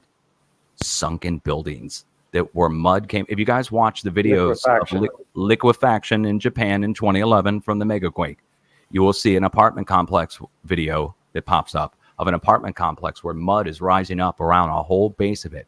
And what happens is the water table that's down below, 100 feet, 200 feet, sometimes 500 or 800 feet, it comes up through the dirt and liquefies everything, and everything instantly sinks.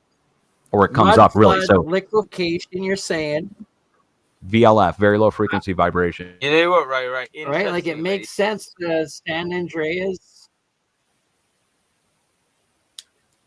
Well, Sorry, one thing there is a star fort built on the New Madrid seismic zone. Right. Did you know this? There is a giant star fort. Churches, right? They're shaped like boats, and the bottom of a church is called the nave. So if you imagine a church not as a church but as an arc, right? Where people go. So when the mud turns to water, your building is shaped like a boat. Do you know what I mean? That So makes when sense. so you won't you will flow. So if you imagine a normal square building getting hit by mud is instantly blasted to pieces. Whereas if you're in a building that's shaped like a boat, the mud will flow around you. It'll sink your That's foot. there is a cymatic shape, Yeah, but a certain frequency that makes the the star fort shape. liquefaction, the sinking, that makes a lot of sense. I have Yeah. a question for Dutch related to something you were talking about earlier, Luke, with regards to Gog and Magog, and you were talking about a giant being that laid down and became the UK or became part of the UK. I just wonder, because Dutch, you were talking about these plates being formed through some kind of sound waves. Is there anything in your thinking that also accounts or allows for the possibility of titanic beings that could also be forming these continental structures? I have a long answer. Well, a short answer first. Yes. But a long answer to explain it. Well, this goes back to ancient legend. This goes back to the legend of the Titans, where how I found out about Tartaria, actually, which I was telling Bernard about before we got on. And I was doing a research on the Greek mythology and particular on time travel, actually. Okay. Okay. I'm doing some legwork research on my time travel theory that I came up with and the equation to solve it. And we'll get into that some other point. I know it sounds preposterous, whatever. I went to go look up the history of time. To this crowd, few things. Tell us about okay, time, right. I finally found my calling, right? Like, here we are. You will tell us about time. Yeah, let me just. Hey, his short answer was yes. Now let him travel through time and explain how. Right, here we go. All right, everybody, giant get in your animal DeLorean titan here. Okay. Made up part of. I drive a DeLorean Terraforming. Lamborghini. Let's hear it. Let's see how the giant titans were mountains. So this legend of the Titans goes back, and there's the Greek legend where Kronos was the original god or whatever, and Kronos was creating what they called abomination creatures that were huge. Okay, this is the Greek legend, and they created these 50-handed creatures called heptationaires or something. I can't remember the name of it. It starts with an H. Okay, it's definitely an H word. Klaatu, Verata, Nictu. Okay. So the 50-handed ones were these giant creatures that could toss mountains, according to the Greek legend. And they moved whole continents, these 50-handed creatures. And the Titans, not the giants, the Titans were different than the giants. The Titans were huge. They were what you're talking about. A fractal level up. Right. They are huge. They are what giants would consider to be giants, the Titans. All right. So they're hundreds, if not thousands of feet tall. These would be the ones that played upon the Turk's back. Totally. Played upon the what?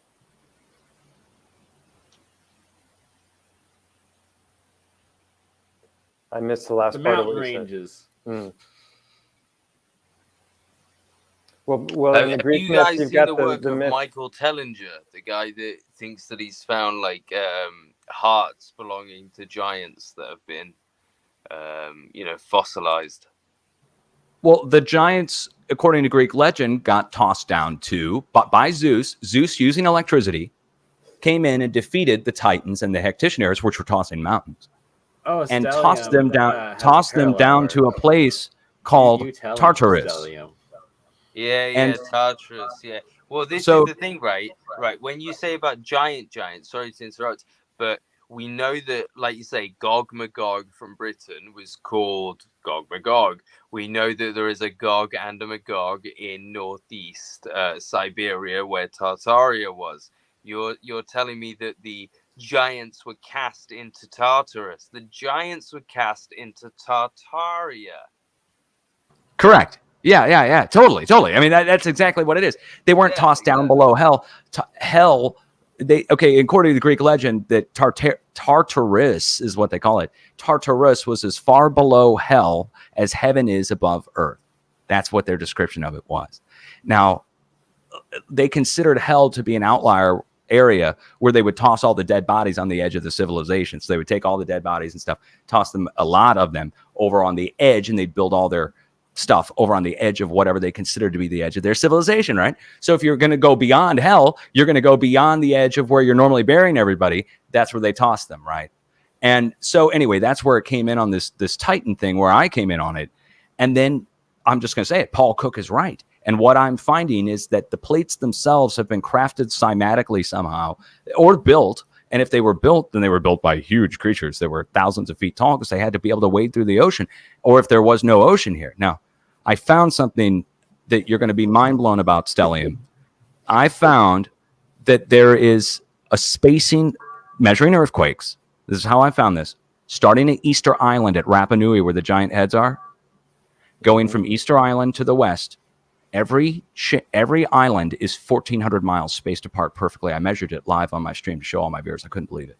It starts over at Ascension Island over in the Atlantic, and it goes 1,400 miles exactly from Ascension Island to South America. And then South America, we have all the pyramids and stuff across South America.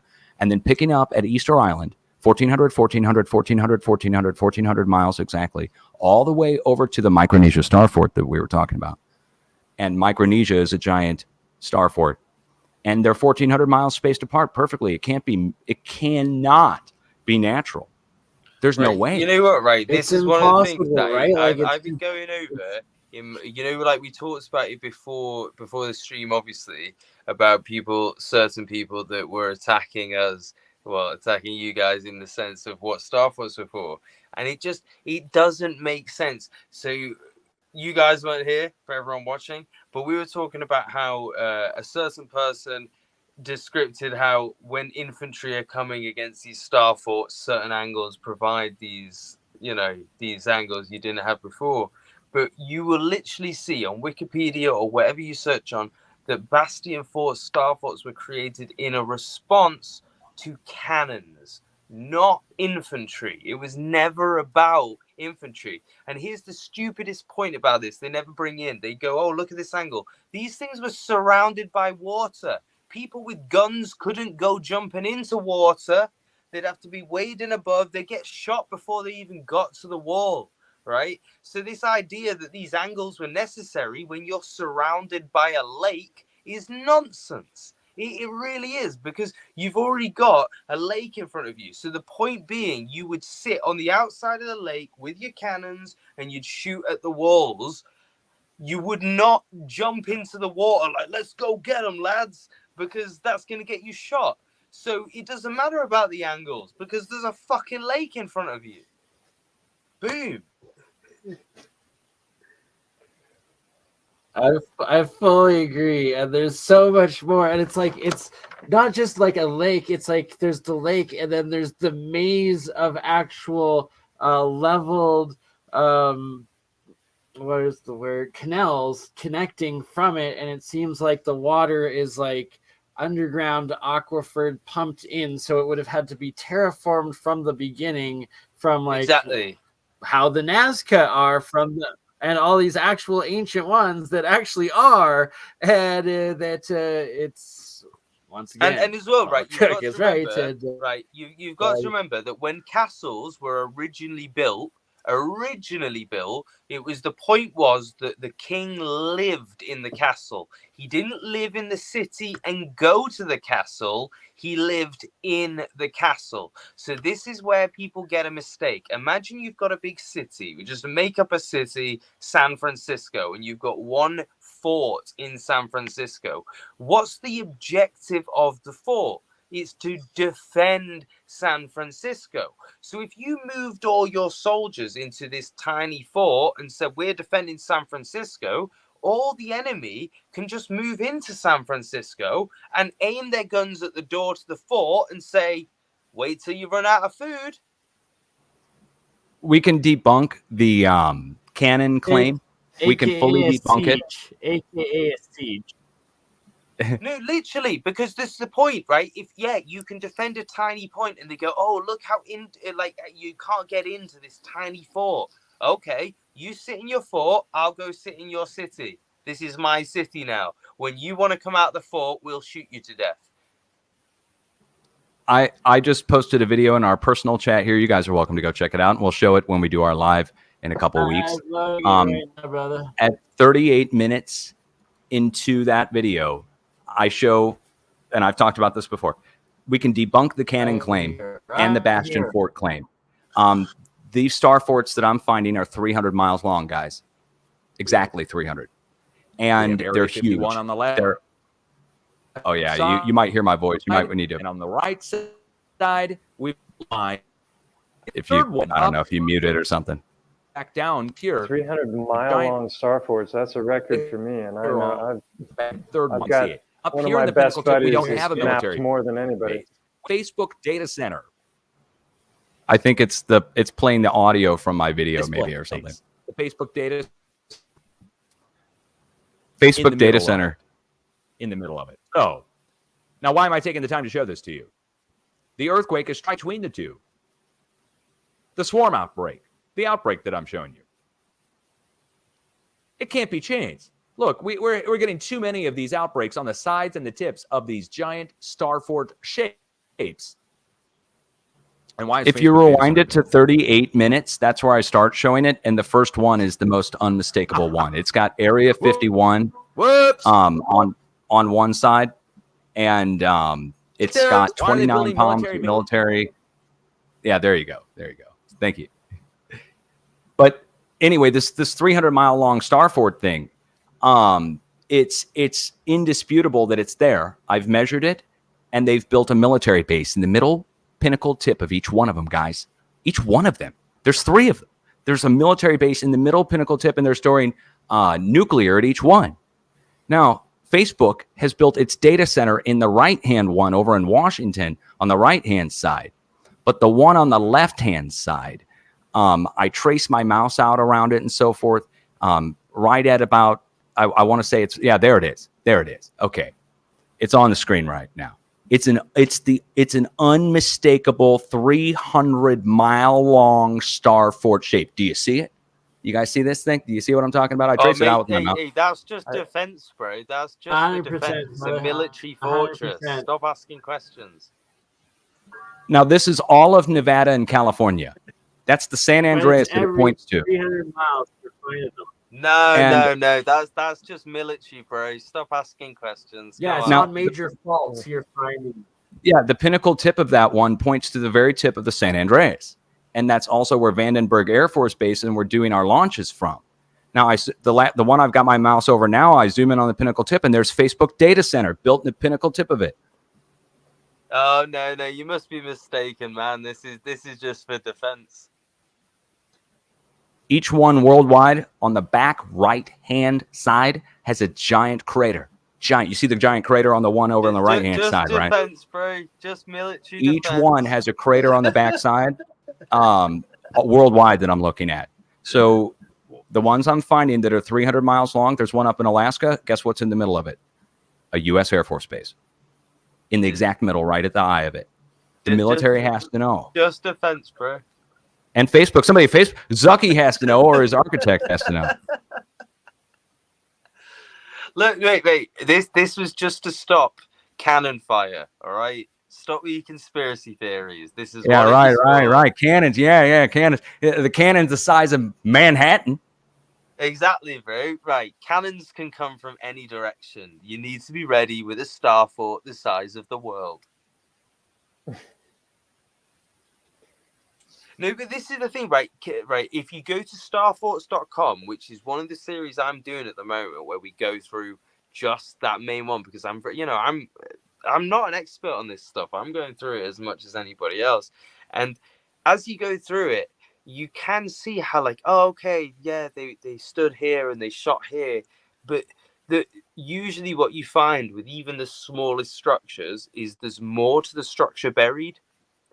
And that's when you start to blow it out the water. You know, there's always more of the structure buried. So the question is, these must have been, a fractal level before the current star forts, right? 300 miles. I mean, if we look at the star citadels, all of the old world cities are all star forts. They've got the big shape, and then they've got the satellite forts and everything, and they've got massive cities in the center. But 300 miles that's a whole other ballgame. Well, interestingly, Titanic. if you look Titanic, at, star I forts. was looking at a map of Moscow from, it's from Adam O'Leary's book when he did a trip from Germany through Muscovy to Persia for a silk trade thing. So like he went to Muscovy, and there's a map there, and only the south side of Muscovy is like bastion forted, which I found really interesting, because you could say they're defending from the south, but are you trying to suggest that an army would not just move around the bastions and attack from the other side? You imagine you're walking with your army and you see the bastions, and you go, "Oh shit, fellas, we got to attack the bastions," and it's like, "Oh, there's no bastions on that side." Well, no, we have to attack these bastions. They're in our way. Yeah, but I mean, just the prevalence of them alone defeats the mainstream narrative, because the Wikipedia page has got like a couple few hundred of them at most, and they're on every continent. There's literally, probably 10,000 that 13th Monkey is mapped out by now, and some are buried underground. And I mean, there's just so many things that don't fit at all with the mainstream narrative. I wanted to go back briefly to the Titan thing, because I was just thinking, you were talking, Dutch, about the Greek myths, and in addition to what you were talking about is also the whole battle between the Leviathan and the Behemoth, which I can't remember whether it was Plato or it was another Greek writer that talked about that battle taking place in North Africa, and that ties into Mud Fossil University's favorite topic, which is the big dragon. Have you looked at that thing much?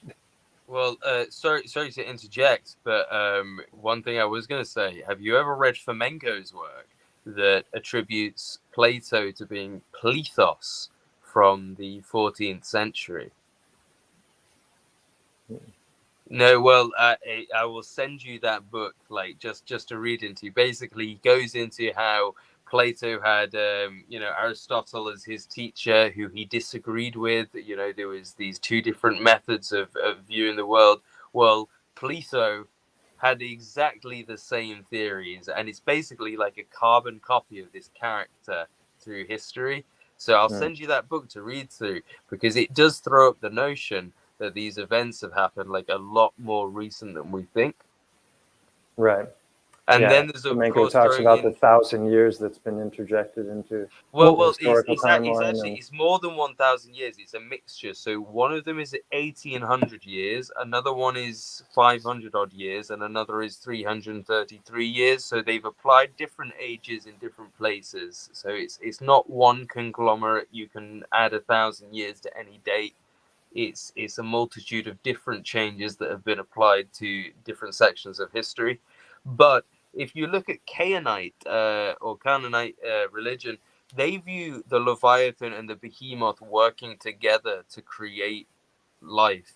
So Leviathan is the force of almost the black hole, the constant consumption, and the Behemoth is supplying the land, and it's this mixture of forces. So the Leviathan in Canaanite is actually a guy called Prince Yam, and he's a person as well as a beast. And that translates over to Poseidon in the Greek religions, and Enki in Sumerian, and even as to Jesus in the fish god. Ooh, you just mentioned something that just strikes home, which is the fish people, which the Nomos from North Africa, and Nebuchadnezzar, however you want to say it, Nebuchadnezzar. And him being the original quote unquote Aryan, which he's the founder of Iran. Iran being, I had a Iranian friend, friend of the family. He was like 50 years old and came over here when the revolution happened. His name, we call him Matey, but this guy told me the history of Iran, and he said, "Did you know that we are a nation of Aryans? We come from the water. Our eyes are blue." He tells me, Right. and so then you have Nebuchadnezzar, and he is in all these old carvings of him. He's wearing the fish garb. He's dressed as a fish person, and he claimed original. He claimed to be from the ocean or from the sea, going back to Noah and all this other crap. But long story short, with the Pope now wears the fish hat. Of course, the symbol of the Christian is the fish, and the fish ties in with the age of Pisces. Right. And that this all ties together with an ancient mystery religion that goes back a long way, long before. This goes back to the fallen angel, Nephilim, whatever you want to call them, the long skulls, as we call them here in Missouri. We went over this yesterday. So the Nephilim, there's a group of the tribes of Israel called the Nephilites. Okay. And they seemingly were excluded with the Danites. But the point is, when you think of Nephilim, the giants, the cross between angels and man, Nephilites, the Tartarians, you know these. Right. It's all right there, and it's all in the same region too, including the fish people. Aryans as well, right? Just what you said about Aryans Venetians, Barbarians. Tartarians. Well, so exactly what I was going to say. So you've got the Aryans in Iran, right? And they are Islam, right? So this is where we've been kind of fooled a bit. And I think David Ewing Jr. is kind of correct with this, is that Islam hasn't come from the Middle East. Islam's actually come from Europe. So if you look at that, in the official history, well, technically not, I guess but there like was Vandals. The Greek area, there is that documentation of it. I don't want to we have to be very careful on not crossing specific belief boundaries of what I'll say is that but we're just spitballing ideas here and stuff. We're not saying So what I will say is that there's the reports in the old histories of Vandals. So Vandals and Goths, they crossed over from Germany through France. They had some battles with the Romans and with King Arthur of Britain, and they crossed over from the Pillars of Hercules into the north of Africa.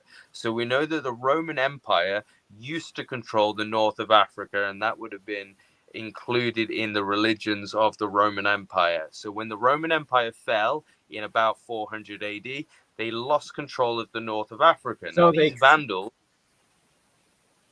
Go on, sorry. Or whatever was the ruling sea trading, seafaring power of that time. And the point is that throughout all of history and leading up to the time of Columbus, and Columbus supposedly discovering America and opening it up for the quote unquote Christian or Catholic Jesuit official ownership and colonialism of North and South America.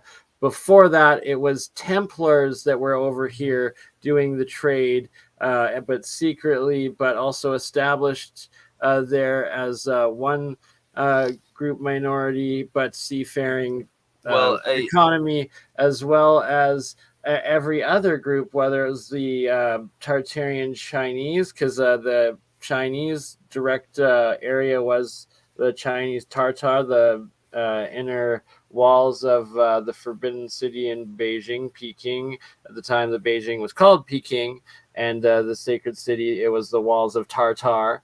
And that it's well established that from the 500s, supposedly 500 years ago to 1500 years ago, a period of 1,000, that's well acknowledged. There's seafaring, trading Chinese empires going to the west, crossing the Pacific, as well as the Tartar Siberian through the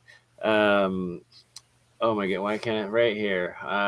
Bering Sea, what we call it now, the Bering between Russia and Eurasia and North Alaska, and that there's always these advanced every single first, one more crucial piece of information is if you look at a city, a mega city, a crucial, like, cultural, ancient, established city of humanity, of the old world, from 400, 500 years ago, it's going to be having these star forts, at least the batteries in them, but more likely, doesn't matter whether it's in Beijing, China, or whether it's in Moscow, Russia, or whether it's in Kazakhstan, whether it's in Japan, whether it's in New York City, or Denmark, or Italy, everywhere of that time period, you'll have your batteries and the overall thing as a star city. And I guess I should probably give a little reference here, as I do have it available, of these maps of more than just the one star fort or star battery, the bastion forts as they're officially called, but rather the star cities that are built on these geometric fractal scales, but very complex, integrated, almost like Venetian, but like Venice itself. Every couple of blocks is a canal. Ancient Beijing, recognized like that, and we'll show so many more here. And that it was a technology and economy of trade, that they were all water-faring, exchanging, could go anywhere, people and society throughout history. I mean, this ties into And Merman and Johannes and all of that, right? I mean, that's why the Pope wears that fish hat, is because, we might even be talking about underwater civilizations. And the Phoenicians, the Venetians, they were seafaring empires. Do you know of the history of the Nomos with the North African and the Star of Sirius? Do you know about the story of this? No. Okay, there's the ancient tribe of the Nomos, Nommos, I think is how it's spelled. And this is where Nebuchadnezzar and the Aryans get the legend of the fish people to begin with. That at some point, the North African tribe of the Nomos tells the story of these fish-like creatures that were horrible looking. And they came up out of the ocean and they taught them about astronomy and where they came from. And they told them about their home planet, which had 2 stars around it that they worshipped and drew symbols of. And the Nomos people drew all these symbols of these 2 stars of where, and they claimed to be from Sirius, the star that we now call Sirius. Okay. And the Nomos, the dog people, star, correct? Right, the dog star. Guess what? It's a double star. It's a binary star system, and supposedly. the Dogon also have the same story of this too. And how could the Nomos people have known? How could the Nomos people have known? And it's the Pisces. The Pisces is double fish symbol. And how could the Nomos people, though, have known about a binary star system long before there was supposedly any telescopes, obviously, right? But then the fish people thing goes to Nebuchadnezzar and the Aryans, because then this tribe that was in North Africa, sound familiar, tribe North Africa? Because we're talking about the same Phoenician empire that went from North Africa when Phoenicia went to war against Rome. That's when Hannibal the Cannibal, by the way, they made a movie about it. Hannibal the Cannibal Phoenician, right? Is that chance or you think that's chance or coincidence? Is that Hannibal the Cannibal, the movie is called Hannibal, when the Phoenicians are the known cannibals? That's a Hollywood wink to cannibalism. Anyway, the Phoenicians were the scattered empire that went to war against Rome, and they went and sacked Rome when Rome was kind of down and out. And Rome came back and laid seizure and destroyed all of North Africa and supposedly sowed salt in the fields of these Phoenicians. But the Phoenicians, who were smart, got the heck out of there, and they went global and sailed worldwide. And this all took place back before Jesus. The time of Jesus. I'm just thinking Hannibal marching. Hannibal the Cannibal, yeah, right. It's like a wink to the Phoenicians across the Alps, right? Or not the Alps? Yeah, the Alps. Certainly did. And it just makes me wonder, how big were the elephants? Because this kind of comes full circle to the Lord of the Rings. The Titan topic, right? Because you said you saw some videos on my channel. I have no idea what you saw, but the whole channel started because there's a mountain here in the town that I live in Spain that looks a whole lot like a mountain. I mean, like an elephant. And so when I was watching some of the Mud Fossil University stuff, and then I saw some things from J-Dreamers, I started to look at the mountain and go, wait a minute. There's more than just, one or two or three things that look like an elephant here. There's an eye socket, and everything is just right in the right place. And so I started exploring this, and I'm a chiropractor, so I was looking at it from a very anatomical perspective, and I got out the anatomy books and looked at eye sockets and the structure of the bones and how all the bones meet in the eye socket, and went up and explored with all of that in mind. And the more I looked, the more I found, and it just, it got nuts, because by now there's about 55 or so anatomical and histological correlations that I've documented in the Unveiling a Titan series. The first video is just an overview of what to most people would be a completely batshit crazy idea. But the second video is all about the eye, the third is about the ear, the fourth is about the tissues of the mountain itself and how those correlate perfectly to bone structure and blood, and the iron ore and the quartz I theorize are the blood and the plasma in the blood that have petrified, and it's just it's something that you kind of have to, if you haven't seen it, I highly recommend you go through the series and check it out. And I would love to hear what you think of it, because you have a lot more ideas about some of these things, or knowledge about some of these things that I do. It's extremely interesting and believable to me that's, first of all, possible. Yes, I think that, I mean, well, first of all, we've seen examples of petrified parts and so forth, but on a small scale. On a large scale, I believe that it's possible. We know for certain that a long time ago in a galaxy far, far away, that things got really big, like bugs. Like, for instance, there's fossilized evidence of gigantic dragonflies that have a wingspan of how long they say, like it was like something like 4 feet wide on a wingspan of a dragonfly. Okay. And the reason the scientists' explanation today, the reason we don't have 4 foot wide dragonflies today is because of air pressure not allowing the exoskeleton. There would be an implosion of the exoskeleton of the insects. And that air pressure back then was different, and it allowed for things to grow bigger.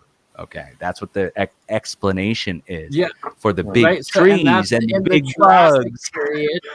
And that, there was also like everything was huge, but like the reptiles, like the Ultrasaurus, the supposed like T-Rexes, like the massive of massives. There, and that's the Jurassic, and they claim it's like in the millions, and they claim there's a couple major catastrophe wipeouts since that time. And then if you also in parallel though put that with the idea of like the different indigenous beliefs and systems, like the Hopi, and there's a whole bunch of them that have the same essential ages they of talk the about sun. the Transformers stones as well. But with the ages of the sun, and that if you have the Younger Dryas event as the most recent one, and that there was megafauna of like giant beavers, giant sloths, giant compared to now, giant mastodons and giant mammoths and elephants and rhinos. And it's like one step smaller in between the Titans, or like the super giants or the demigods or whatever, on that original turtle's back that you got like the troll, whatever, going down. But it's like the different ages of the sun. And each time it's a fractal of a fractal of a fractal, smaller, experiencing it itself, potentially. And it's crazy what it all turns out to be. And that like Well, the book of there has to One be thing that I as find well absolutely this hilarious matrix, about this. this simulation sort of thing, connecting all of these different fractal dimensions and sizes, and that it's interesting how whether it's Slavic or Greek, or it's at least these what we associate as Western culture, but really it's just the indigenous of the Greek, of the Slavic, of the European people, that actually matching the same stories as the Aztec, the Mayans, the shamans everywhere, that there were giants in those days, just like the Bible says, and like that matches in with one major cycle reset ago, and that all the wisdom keepers throughout the world tell of the original cycles, the first cycle or the second cycle of the turtle and the Titans, and then the Titans destroying or fighting with the demigods or the whatever, like one thing smaller and smaller, and it's quite interesting. That's my rant. I'll let you go. Well, I was just thinking of the Book of Enoch, which talks about the Titans as well, and it actually gives a dimension for them.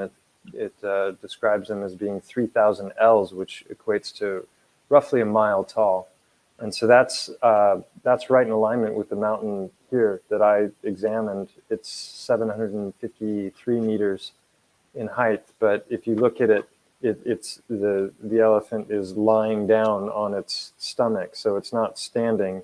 It's laying flat. So if it was standing, it would be exactly the same size. And I didn't know anything about the Book of Enoch until I started making videos on the subject, and all of a sudden I had these mythical confirmations of what I was finding empirically as I went through and started to look at this point by point. And then someone mentioned Troll. I imagine you guys have seen the movie, right? The recent one. Yes. And that kind of ties back into the whole Caesar thing, because Netflix. the trolls hated the bells, right? And they wanted to destroy the Christians because the Christians were using the bells. And so I wonder, you were talking when I first started asking you questions, you were talking about that part. petrification through sound, slowing things down, I guess, to basically just, I who knows how it works. But it's just hey, you're showing a picture of a church here.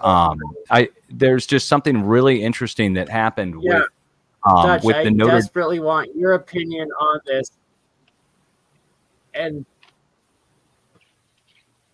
the rose windows. Seismic. Oh, definitely. Sinking, like earthquake,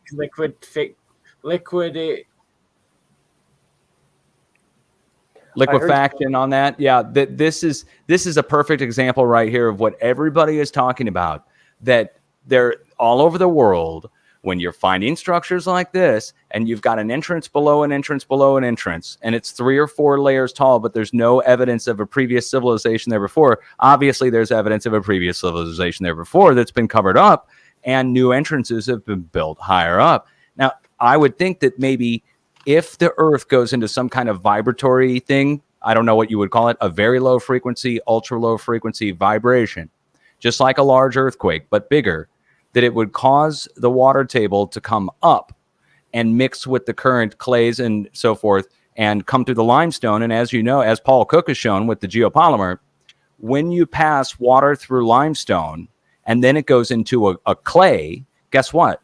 The clay and the limestone harden into a geopolymer, and it's one of the strongest things known to man. Turns into rock. The University of Texas just created geopolymer as a sufficient substitute for concrete now. Go figure, out of the kaolin clay and out of the sodium carbonate and water glass. Just the same shit that Paul Cook's using. And suddenly there's no need to invoke ancient aliens or anti-gravity technology to explain the building of the megalithic structures around the world. Now, this church thing, this is just the mind blower. You guys remember Notre Dame burned down, right? Now, 1 week before Notre Dame burned down, there was this Russian guy who used to upload Tartarian mud flood videos, and he'd dissect like all kinds of structures in Russia and all over the place. I don't know what happened to his channel, or if he disappeared or whatever. Anyway, Philip Druginin? It might be him. That might be him. He's the one who coined the term mud flood. Okay. Or Global Vision. Global Vision or Philip Druzin. Okay, it was a Russian fellow, and he was showing the church steeples like this, and he showed the inside, and he used Notre Dame as an example of the cavities of the. See those nodes on the outside? Kind of looks like coronavirus. Anyway, the nodes on the outside, on the inside of this, right on the inside are the cavities, and the cavities are matching. He found to be similar to a cavity that would be in a magnetron for a microwave. And that you put the electricity in, and it goes through the cavities, and it vibrates, and out comes the radio wave. And then he saw that he said in the video, he was showing that the cymatic pattern that the church glass has, and the leaded glass, the colors of the glass matter because of the frequency that's going to be passing through them. Light-wise, coming in is going to create a resonance in the church that's going to go up through the steeple and out through the top, which is loaded with mercury. And mercury becomes highly activated with radio waves, in case you didn't know, and that can generate its own electricity in its own right if you put a large amount of antennas. An antenna, basically, a mercury antenna. And well, also that shape is similar to the dragonfly and bee wings, right? He put that video out. He put that video out 1 week before Notre Dame burned down. The steeple. And he used the steeple as the example of the cavities that were inside that would use to generate the wave. And then the thing burns down. That's suspicious. Yeah, I'd like to go back and find his video. It'd probably be buried, but I know it was about a week before, because I remember watching the thing on Notre Dame, and the next thing you know, and then to seal the deal that something's up with Notre Dame and the church steeple thing, the night before Notre Dame burned down, here in St. Louis, Missouri, at the St. Louis King of France Cathedral, below the St. Louis Dam Arch, a sudden wind kicked up and blew the roof off the church, and it was the original intact roof for the last 250 years. Oopsie. The night before Notre Dame burned down, St. Louis King of France, and King of France, obviously King Louis, France, Paris, Notre Dame, St. Louis, here in Missouri. So somebody kicked on, and then they built the arch over that cathedral, by the way. The arch is built directly over that cathedral, where that cathedral is in the middle. That looks like a pyramid there. So it's basically a destruction of Antiquitech, and people's attention are being drawn to things, and then they're like, okay, we got to make this disappear. See what he's holding there? Yeah. Okay. What's in the bag? Something I noticed about this, guys. If you go back through history and you look at all the old pictures, all the way back to Nebuchadnezzar himself, they're all holding one thing in their hand like that, and in the other hand they're holding a rod, and they're all wearing some kind of headdress with something over their third eye, or over the top of their pineal, or right over the top, right? Anyway, if you go to Egypt, it's an ankh that they're holding, or an ankh. Right? The Egyptian god is holding the ankh, or the ankh, in their hand, and in the other hand they're holding the staff. And the kings and queens of Europe are holding the rod and the orb in the other hand. And the orb is two spheres. It's a sphere inside of a sphere. You can shake it. It makes a bell sound. Did you know that the orb that the king and queen holds, when you shake it, it makes a sound like a church bell. It goes dung, dung, dung, dung, dung, dung, because it's a sphere inside of the orb. And so, it makes a church bell sound when they ring the orb. Or no, that is the Forbidden City from above. That is a macro. This is a macro chip, and that is the Forbidden City of Peking, aka Beijing, China. This is water around like that. Like this is it's easy, but on macro size. Like now we do the micro, put it into your smartphone, your computer. This was on the terraformed level of the largest size, but using the same material, the megalithic materials of those crystals, those minerals, those like the granite, the quartz, and then these waters, and then the metals in the different domes, like the resonator geometries of it. They're magnifiers for sound, for these different electromagnetic energies, focusing them down, and that these antenna array that they have on top with in between the building that is elevated up in these spires, that then has your gold, silver, copper, metal domes that are those resonator ones that then on top of that have these antennas that are actually quite advanced antennas. This one's always quite fascinating. I believe that's in St. Petersburg or Moscow, maybe Paris. I don't know. There's just so many that are several stories upon stories below. Example of what I was rambling about that I wanted to show. I'll find in a second. In the meantime, Mystaphysics. That's the first time I've seen that word. That's interesting. And mathemagic and mystaphysics. Well, mathemagic. I learned that one. I learned that one from Donald Duck. If you took that star and you folded it origami, it would form into a princess cut diamond. That's weird.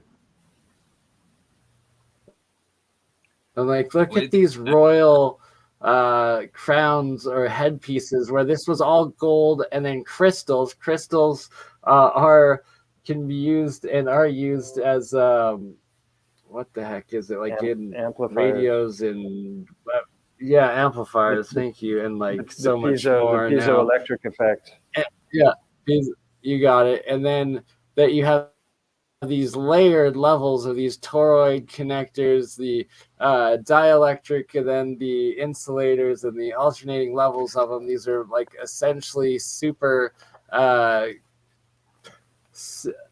designed, like high tech, purposely built resonating energy amplifying devices. Like, look at this on top. Earlier we saw that plasma, right? You had it going up and then forward way. You know what those shapes are? You know what those plus shapes are? I hate to interrupt, but these royals would rain on. That's a phased array radar shape. Those plus shapes are a phased array radar shape.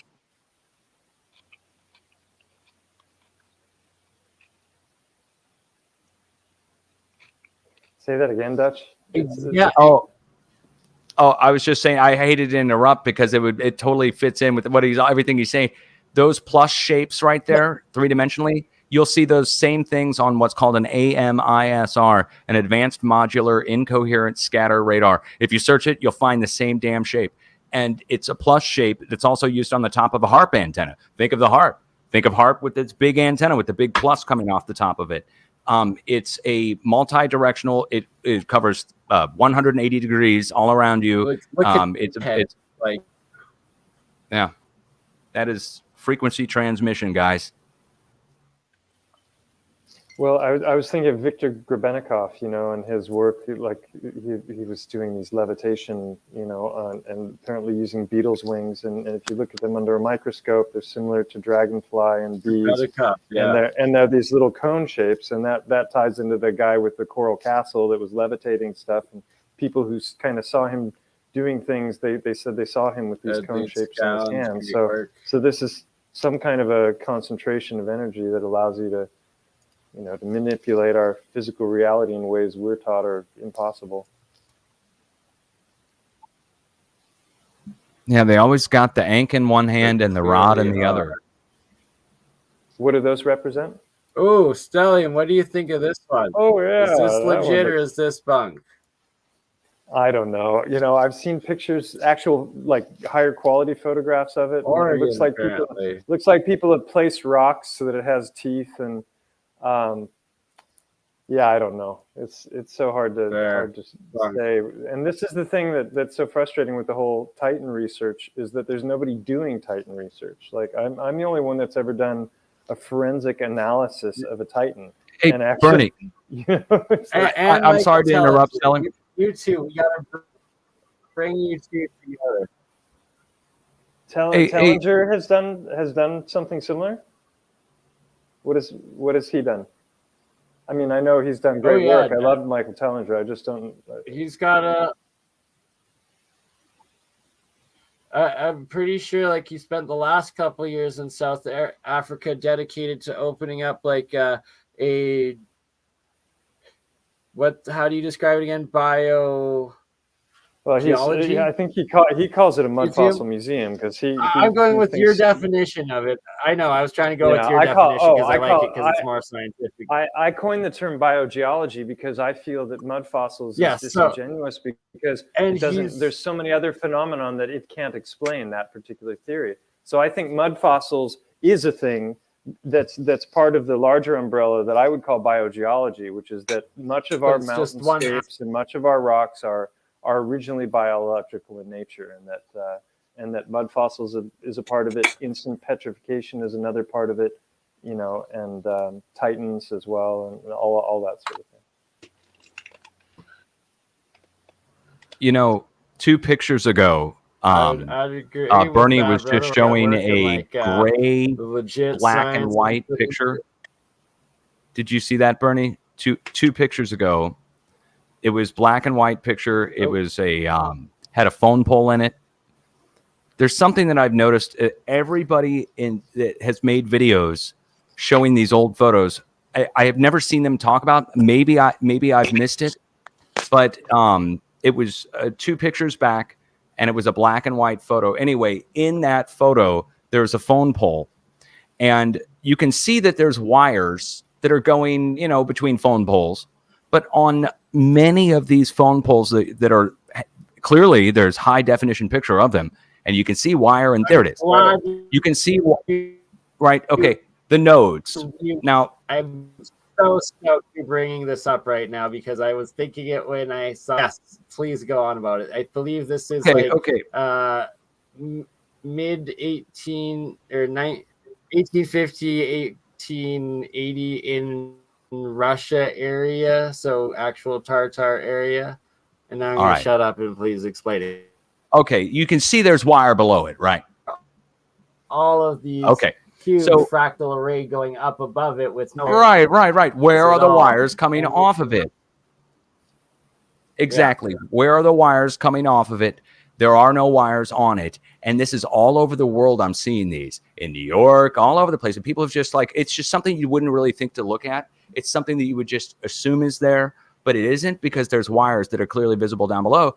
These are some kind of nodes. Now, they look like they're ceramic nodes of some kind. And ceramic was used to insulate electricity in all these old houses. You'll find these ceramic nodes that go through your wood and stuff. And they'll drill a hole and stick a whole piece of ceramic through it. Anyway, these have to be wireless, guys. There's no wires on them, and they're all over the world. And they're transmitting. It looks like they're transmitting one to the other, relaying some kind of signal, some kind. Yeah, I found these on the walls in San Francisco when I was doing a dive into one of the photo albums. They were literally connected to the building. So just like mini radar antenna array, essentially. That's it. Wireless radar array. You look at gotta be wireless power, guys. There's wires going into the bottom. Radar tracking setup things that it's exactly looks like these things. They've got some wires going into the bottom there. Yeah. Wires are going into the bot. Like maybe that's like, it's so odd because these are all over the place. There's no wires on them. They're not lights. And it's like, is it pulling each one here? So you got a ground on each one.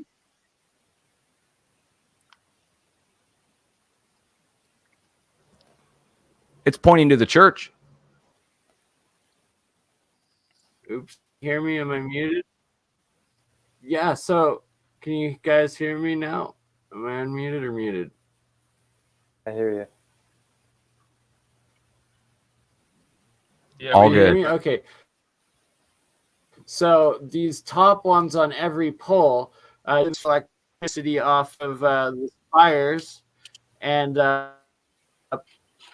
pulling current down, or the drones going up that Mazda and Plasma Channel have done, showing pulling down voltage out of it from the differential. That what these would be are a fractal antenna for harvesting the atmospheric voltage at a lower height, like probably the bare minimum, but at multiplied fractal, the amount of them, the fractal array available, the ground. You're cutting out a lot there, Bernie. Yeah, hey, I'm glad you Their said that. 'Cause I structures thought of that whatever they are. All right, Bernie, are you talking about the electrostatic potential that goes up 100 volts every meter? Is that what you're referring to, harvesting? Exactly what we're talking about. 100% stellium. And Matthew Rife on Rife Technologies, him and his partner Hunter, on Friday's video they uploaded on their channel, them replicating where they had their drone take up a Rife star coil, I think it was 1,000 feet into the air, and then getting a few volts. I forget the exact amount because I'm tired right now, but we played it on an episode yesterday. We're going to have Matthew on again in a couple days, go over it all over again, but we're actually reproducing this technology and starting to measure it, apply it, and definitely proof of concepts confirmed by multiple individuals at this point. Check it out, The Bernie. next I is posted developing something it in the into chat power room. usage. And that's what If you get a chance to check it out, there's a video from 1970s from NASA of all things, so whatever. But they did this on the ground. So they did it using radar across a valley and converted the radar, the microwaves, back into electricity using what's called a rectenna array. And that's what that is. That's what that is. If you compare that thing that's on the screen in the black and white photo to what NASA built and put to receive microwaves, it's the same thing down to the shape and everything. And a rectenna, what a rectenna does, simply put, it just takes radio waves, takes your vibrating antenna, and it converts it using a gallium arsenide diode into DC power. Takes power out of the air, goes to the diode, a low pass filter, out the other side comes power. And they found that it's more efficient than using wires. So this is 1970s. NASA recorded the whole thing, and it's wireless power, basically using. And the rectenna is, anybody can make these. You can make one, Bernie. A rectenna. It's simply, all it does is harvest wireless power out of the air, and it takes the vibration of the AC, the alternating current. The radio wave is hitting the antenna. It's vibrating, and it takes that vibration, puts it through the diode, and out the diode comes electricity. And it's 85 to 90% efficient. It's more efficient than gold. Right.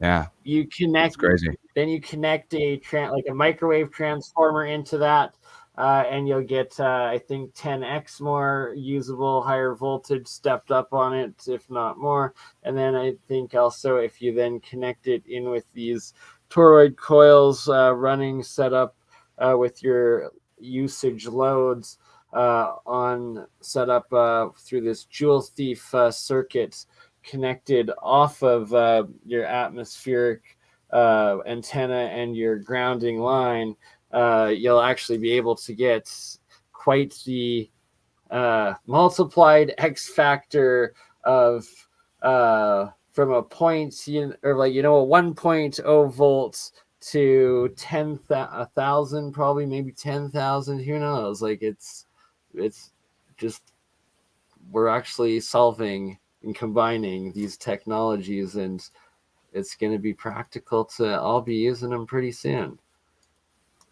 I don't know if you've seen the Russian videos that have come out over the years of them taking out microwave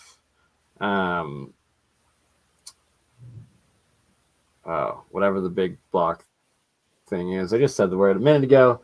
Connect it in, and you up the amount of voltage you're getting. Transformer, I think 100 or 1,000x. It's pretty crazy. I saw a video of a guy who used mercury in an antenna and basically could access TV channels from all over the world sitting out in the fields. Yeah, because he was bringing that amplifying up, it with mercury. It's a sphere of mercury at the base of then an antenna going up, or like a spike going up, and that's literally what you will either see like we've got. Ooh, I just You ended got the lots of show old back up pictures. of You got lots of old pictures of these yeah. churches that had these So balls, and those were later on removed, this right? one, yeah, especially the Orthodoxy churches, and that right on the base you have at least one, if not two, There you go. of these mercury-filled spheres, and then an antenna going up. But it's not just a simple straight-up antenna; it's actually a fractal antenna that intentionally has these cross and this extra That little looks like it's sideways affecting ether around it. crossing in between. Guess what? Paul Cook Yeah, found they he found the mercury arc rectifier charging stations that were in the old houses. in Remember, he Malta. found, yeah, I don't know if you saw, Yeah, that but was an amazing mercury video. arc rectifier. This ties in with the rectenna, the mercury arcing, and the mercury would arc with vibration from high power radio waves of some kind being received or transmitted. Dude, it's like evidence of wireless power, basically, guys. I mean, it's like people speculate about it, but like, okay, so here, literally, we have a pole with a bunch of nodes on it that matches a phased array freaking radar, or a rectenna array, and it's pointing at the freaking church steeple. It's in a black and white photo. I'm the first to be all about science, but come on, man, this is like evidence of an ancient civilization that had wireless power right before us. Something happened. Have you guys seen the video 1800s.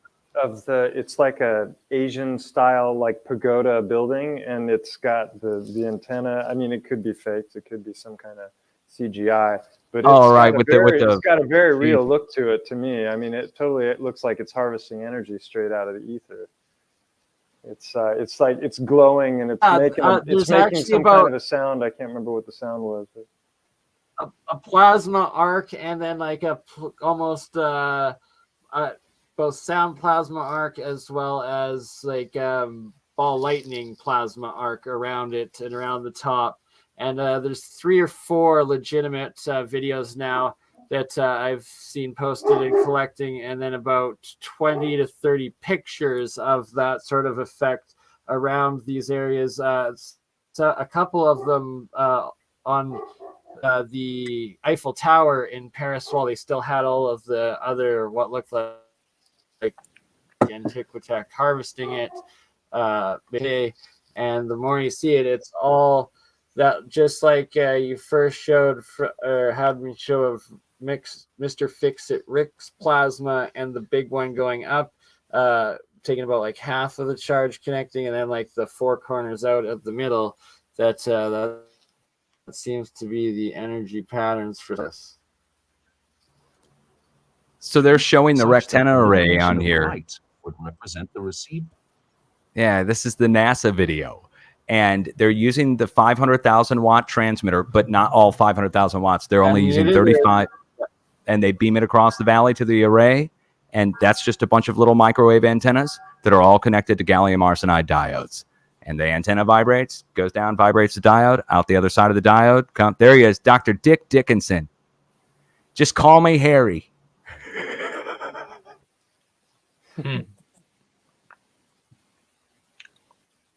you sound like a Right, like there's just a science conspiracy so much amazing theorist. parallel research. Right. I mean, how could you have, with a name like that, who needs any kind of intro, you know?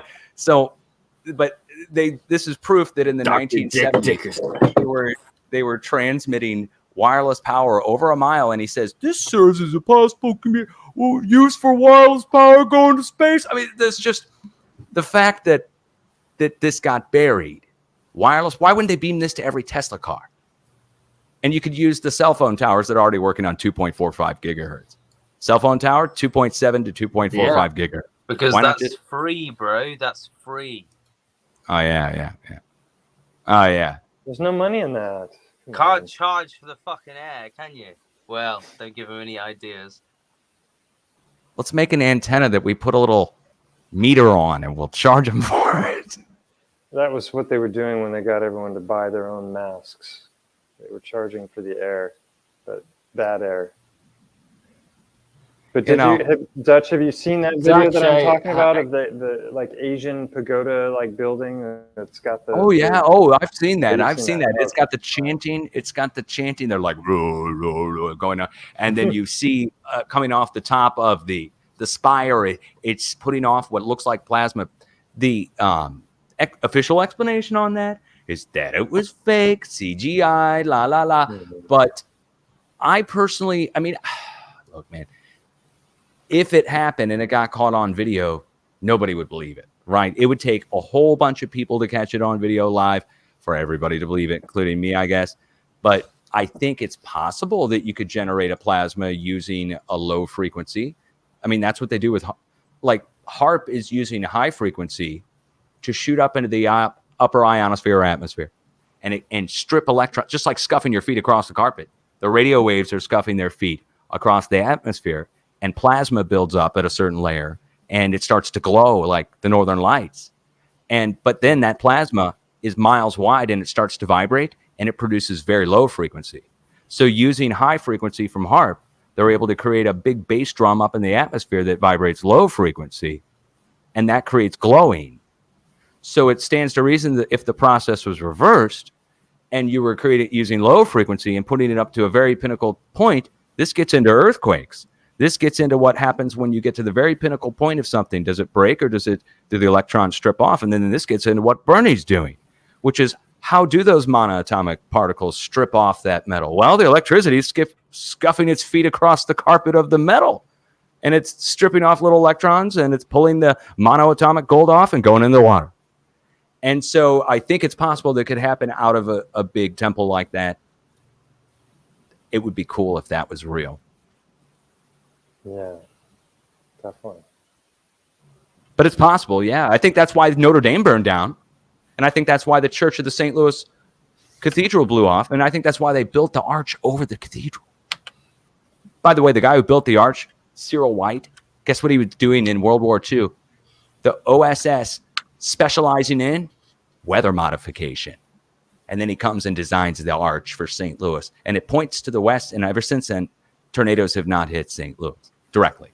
They break and go on either side of St. Louis ever since they built the arch, right along the water source, which is moving water, flowing electrons, capturing that low frequency energy and projecting it out through the arch. The arch is the front for weather modification. I stand by that 100%. St. Louis Arch, if you don't know what I'm talking about.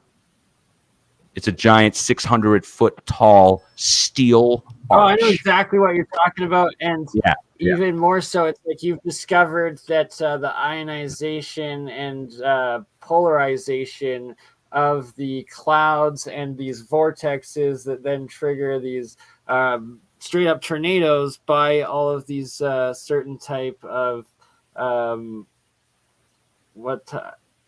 do I say the name of the type radar? Oh, you've got it right. It's toroidal. It's a toroidal magnetic field. The name of the military and the airplane actual radar units, the technology that fires it that causes these tornadoes.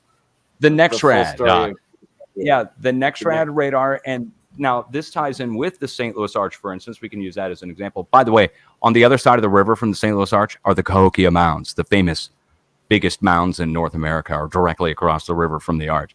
Anyway, the St. Louis Arch is pointing to the west-northwest towards our radar station at the airport.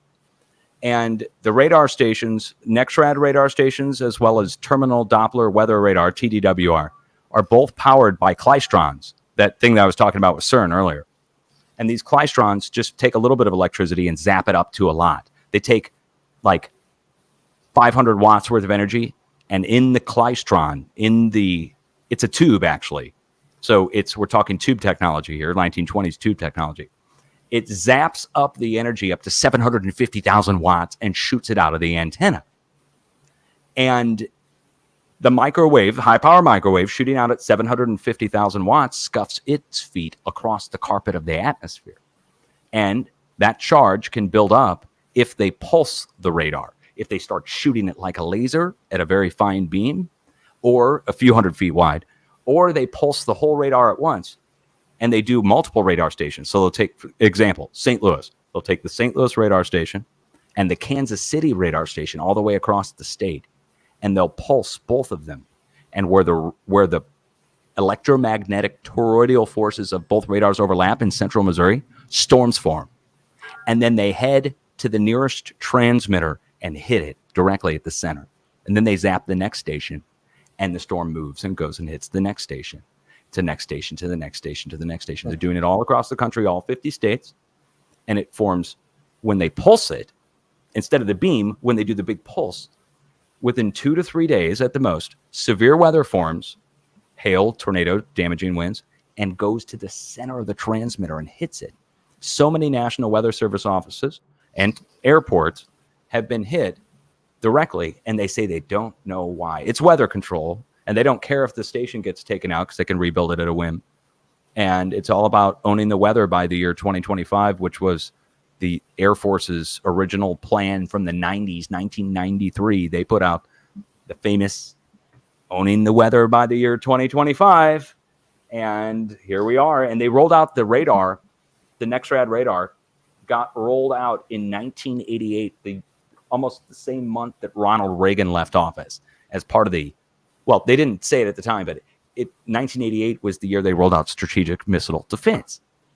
And so NEXRAD really is about creating energy at a distance, and weather radar is just a side effect. It's a front. They use it to observe the weather, but they can use it to create energy at a distance up to and including missile defense, I think, personally. I can't prove the missile defense thing, but I can prove 100% storms are forming at the 50 nautical mile range exactly from the transmitter and going to the center. It just happened last week down in, get this, last week, 2 weeks ago, a giant pulse came from the NEXRAD radar at Shreveport, Louisiana.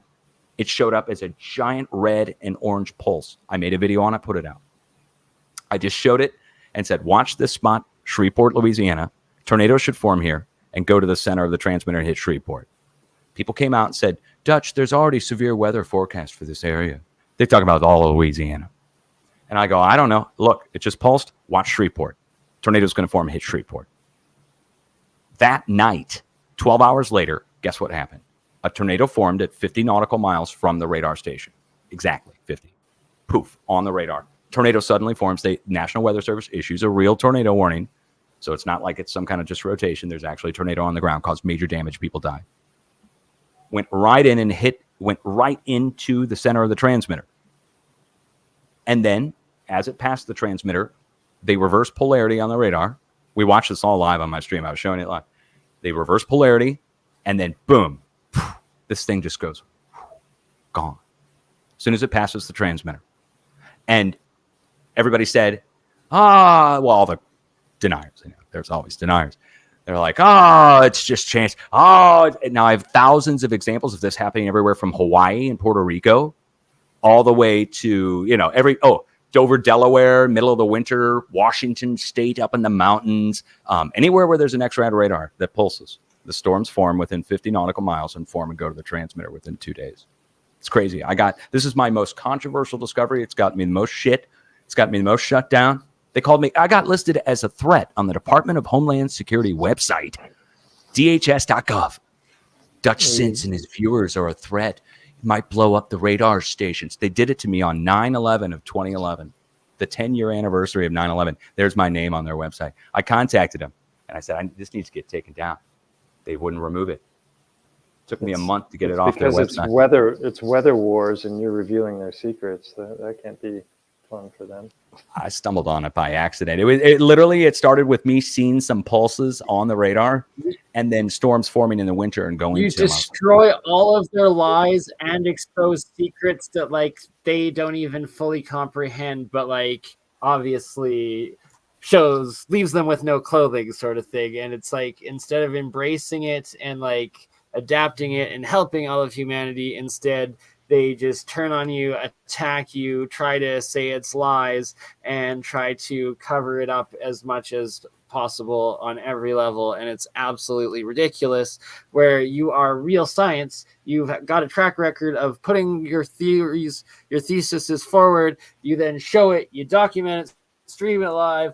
We recorded it, and then it keeps happening over and over time. Happening before it just becomes, well, this is fact. This is the way it works. And let's move forward with it. Stop denying. Everyone in the chat's like, good job, Dutch. Congrats, Dutch. Like, you get on their shit list. You're obviously doing something right. Oh, guys, much love. Bernie's showing on screen the geopolymer that I made. Paul Cook had uploaded a video forever ago showing this Egyptian geopolymer mix made from the Geopolymer Institute, made of kaolin clay and sodium carbonate and limestone. And I decided to copy the method that they showed from the Geopolymer Institute and make my own. And it's strong. And then Texas A&M University has now come out and confirmed that it's like better than concrete. It's 90 megapascals, which is like double Portland cement. And it's kaolin clay mixed with sodium carbonate, mixed with water first. So you start with water first. Then you mix in the kaolin clay. Then you mix in the sodium carbonate. Then you mix in the water glass and anything else you want to put in for Stonewise to make it look Stonewise. And it hardens within a few hours. And within a few days, it's cured. And it's awesome. Geopolymer, my wife and I are going to be using it to be making we're making some backsplash stuff for our kitchen. We're just going to, put it up and make any color you want. You could put dye and stuff in it, make it different colors. It's really cool. And it was hidden from history. Obviously, this is the shit we're talking about. That I think that they made a glowing version of this. High quality, and it's advancing, and there's actually about 20 of us that are about to do our own geopolymers and start the first molds, as you've already done, and even more experiments, including different aspects, like each of our own individual crafts, monoatomics. You guys are familiar with the two-part series that Observation Deck did, right? Observation Deck did 2 parts on geopolymers, and was going through a lot of the old texts, and they weren't just talking about it openly. I don't remember if they used the term geopolymer, but some of those texts had recipes in them, so you might want to check that out if you haven't seen it. Roman concrete, sometimes they call it, or something. Or there's also the schist, or several others. Recognize that all right, we just reached the 3-hour mark. This is Stellium 7 for all that don't know. Great work, Stellium, Mr. Mike. We also have Luke's Ancient Historia right here. And of course, the absolutely epic and legendary and pillar work like no other, Dutchsince, and all of his forecastings, that the 112th power cut to your house, not to mention all the internet cuts and interruptions they do to you all the time. We will be back for a multi-stream, multi-date on Valentine's.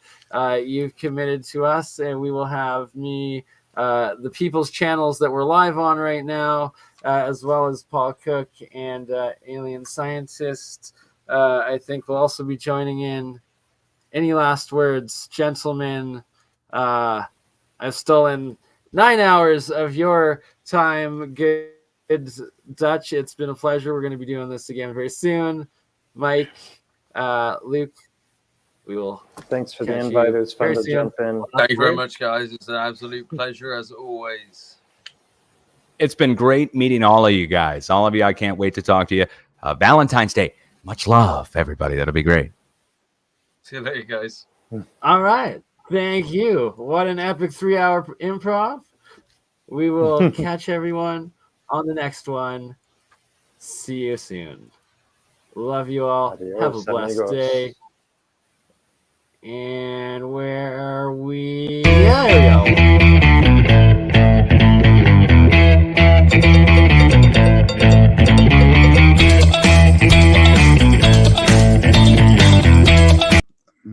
This is the bit, isn't it? That confuses me. It's like, did we choose to come here to get this sorted out, or is this just seems a little unfair, doesn't it? That we seem to be here, and there's this parasite messing up our experience. And I know in my own life, the times that I've made major changes, it was like it became more painful not to change than to change. that was when I made big changes. You know, it's this whole ridiculous narrative of it's an unsafe world. There's not enough for you. It's scary. Everyone's out to get you, and clearly the old civilization was completely the opposite to that. It was all about empowerment, like literally. Cosmic resonance, I think they called that one, or Cosmic something resonance. That's a better name. Real science, you can actually produce free electricity, and this is part of what Tesla was doing, is the differential between the top of the spire to the ground actually creates an electrical differential that you then connect to another wire that goes into the ground, your grounding. Put that into the third phase in your circuit, and then you have a bell ringing circuit, and that actually produces plasma electricity out of the air. It's real technology. These things actually function producing electricity. It's crazy. The movies are the truth and the news is the lies. They've completely flipped it. You know, when you look at everything with new eyes and you come across information like she was born into a very wealthy family with elite connections, you know, it means something very different now to me than it would have even a few years ago. And it's our free will that they've really also messed with, because we've been lied to and we react based on lies. Just getting their independence and end up in civil wars for 20, 30 years happens a lot. Because we keep choosing to pick up the gun and use it on ourselves instead of building and uniting and accepting that we are one people, one spirit, one harmony on one plane that together, united, can achieve anything we dream of. So do you want to, wake up, or do you want to just keep going along because the change is too difficult? And then give them pieces of information that they will then pursue themselves and look into, and then they'll wake themselves up. I was going to mention it's the whole red pill, blue pill of the Matrix. I mean, that of the movie. And you can consider that movie as a documentary because they're telling us something about what's happening here. So do you want to, wake up, or do you want to just keep going along because the change is too difficult? Wake up.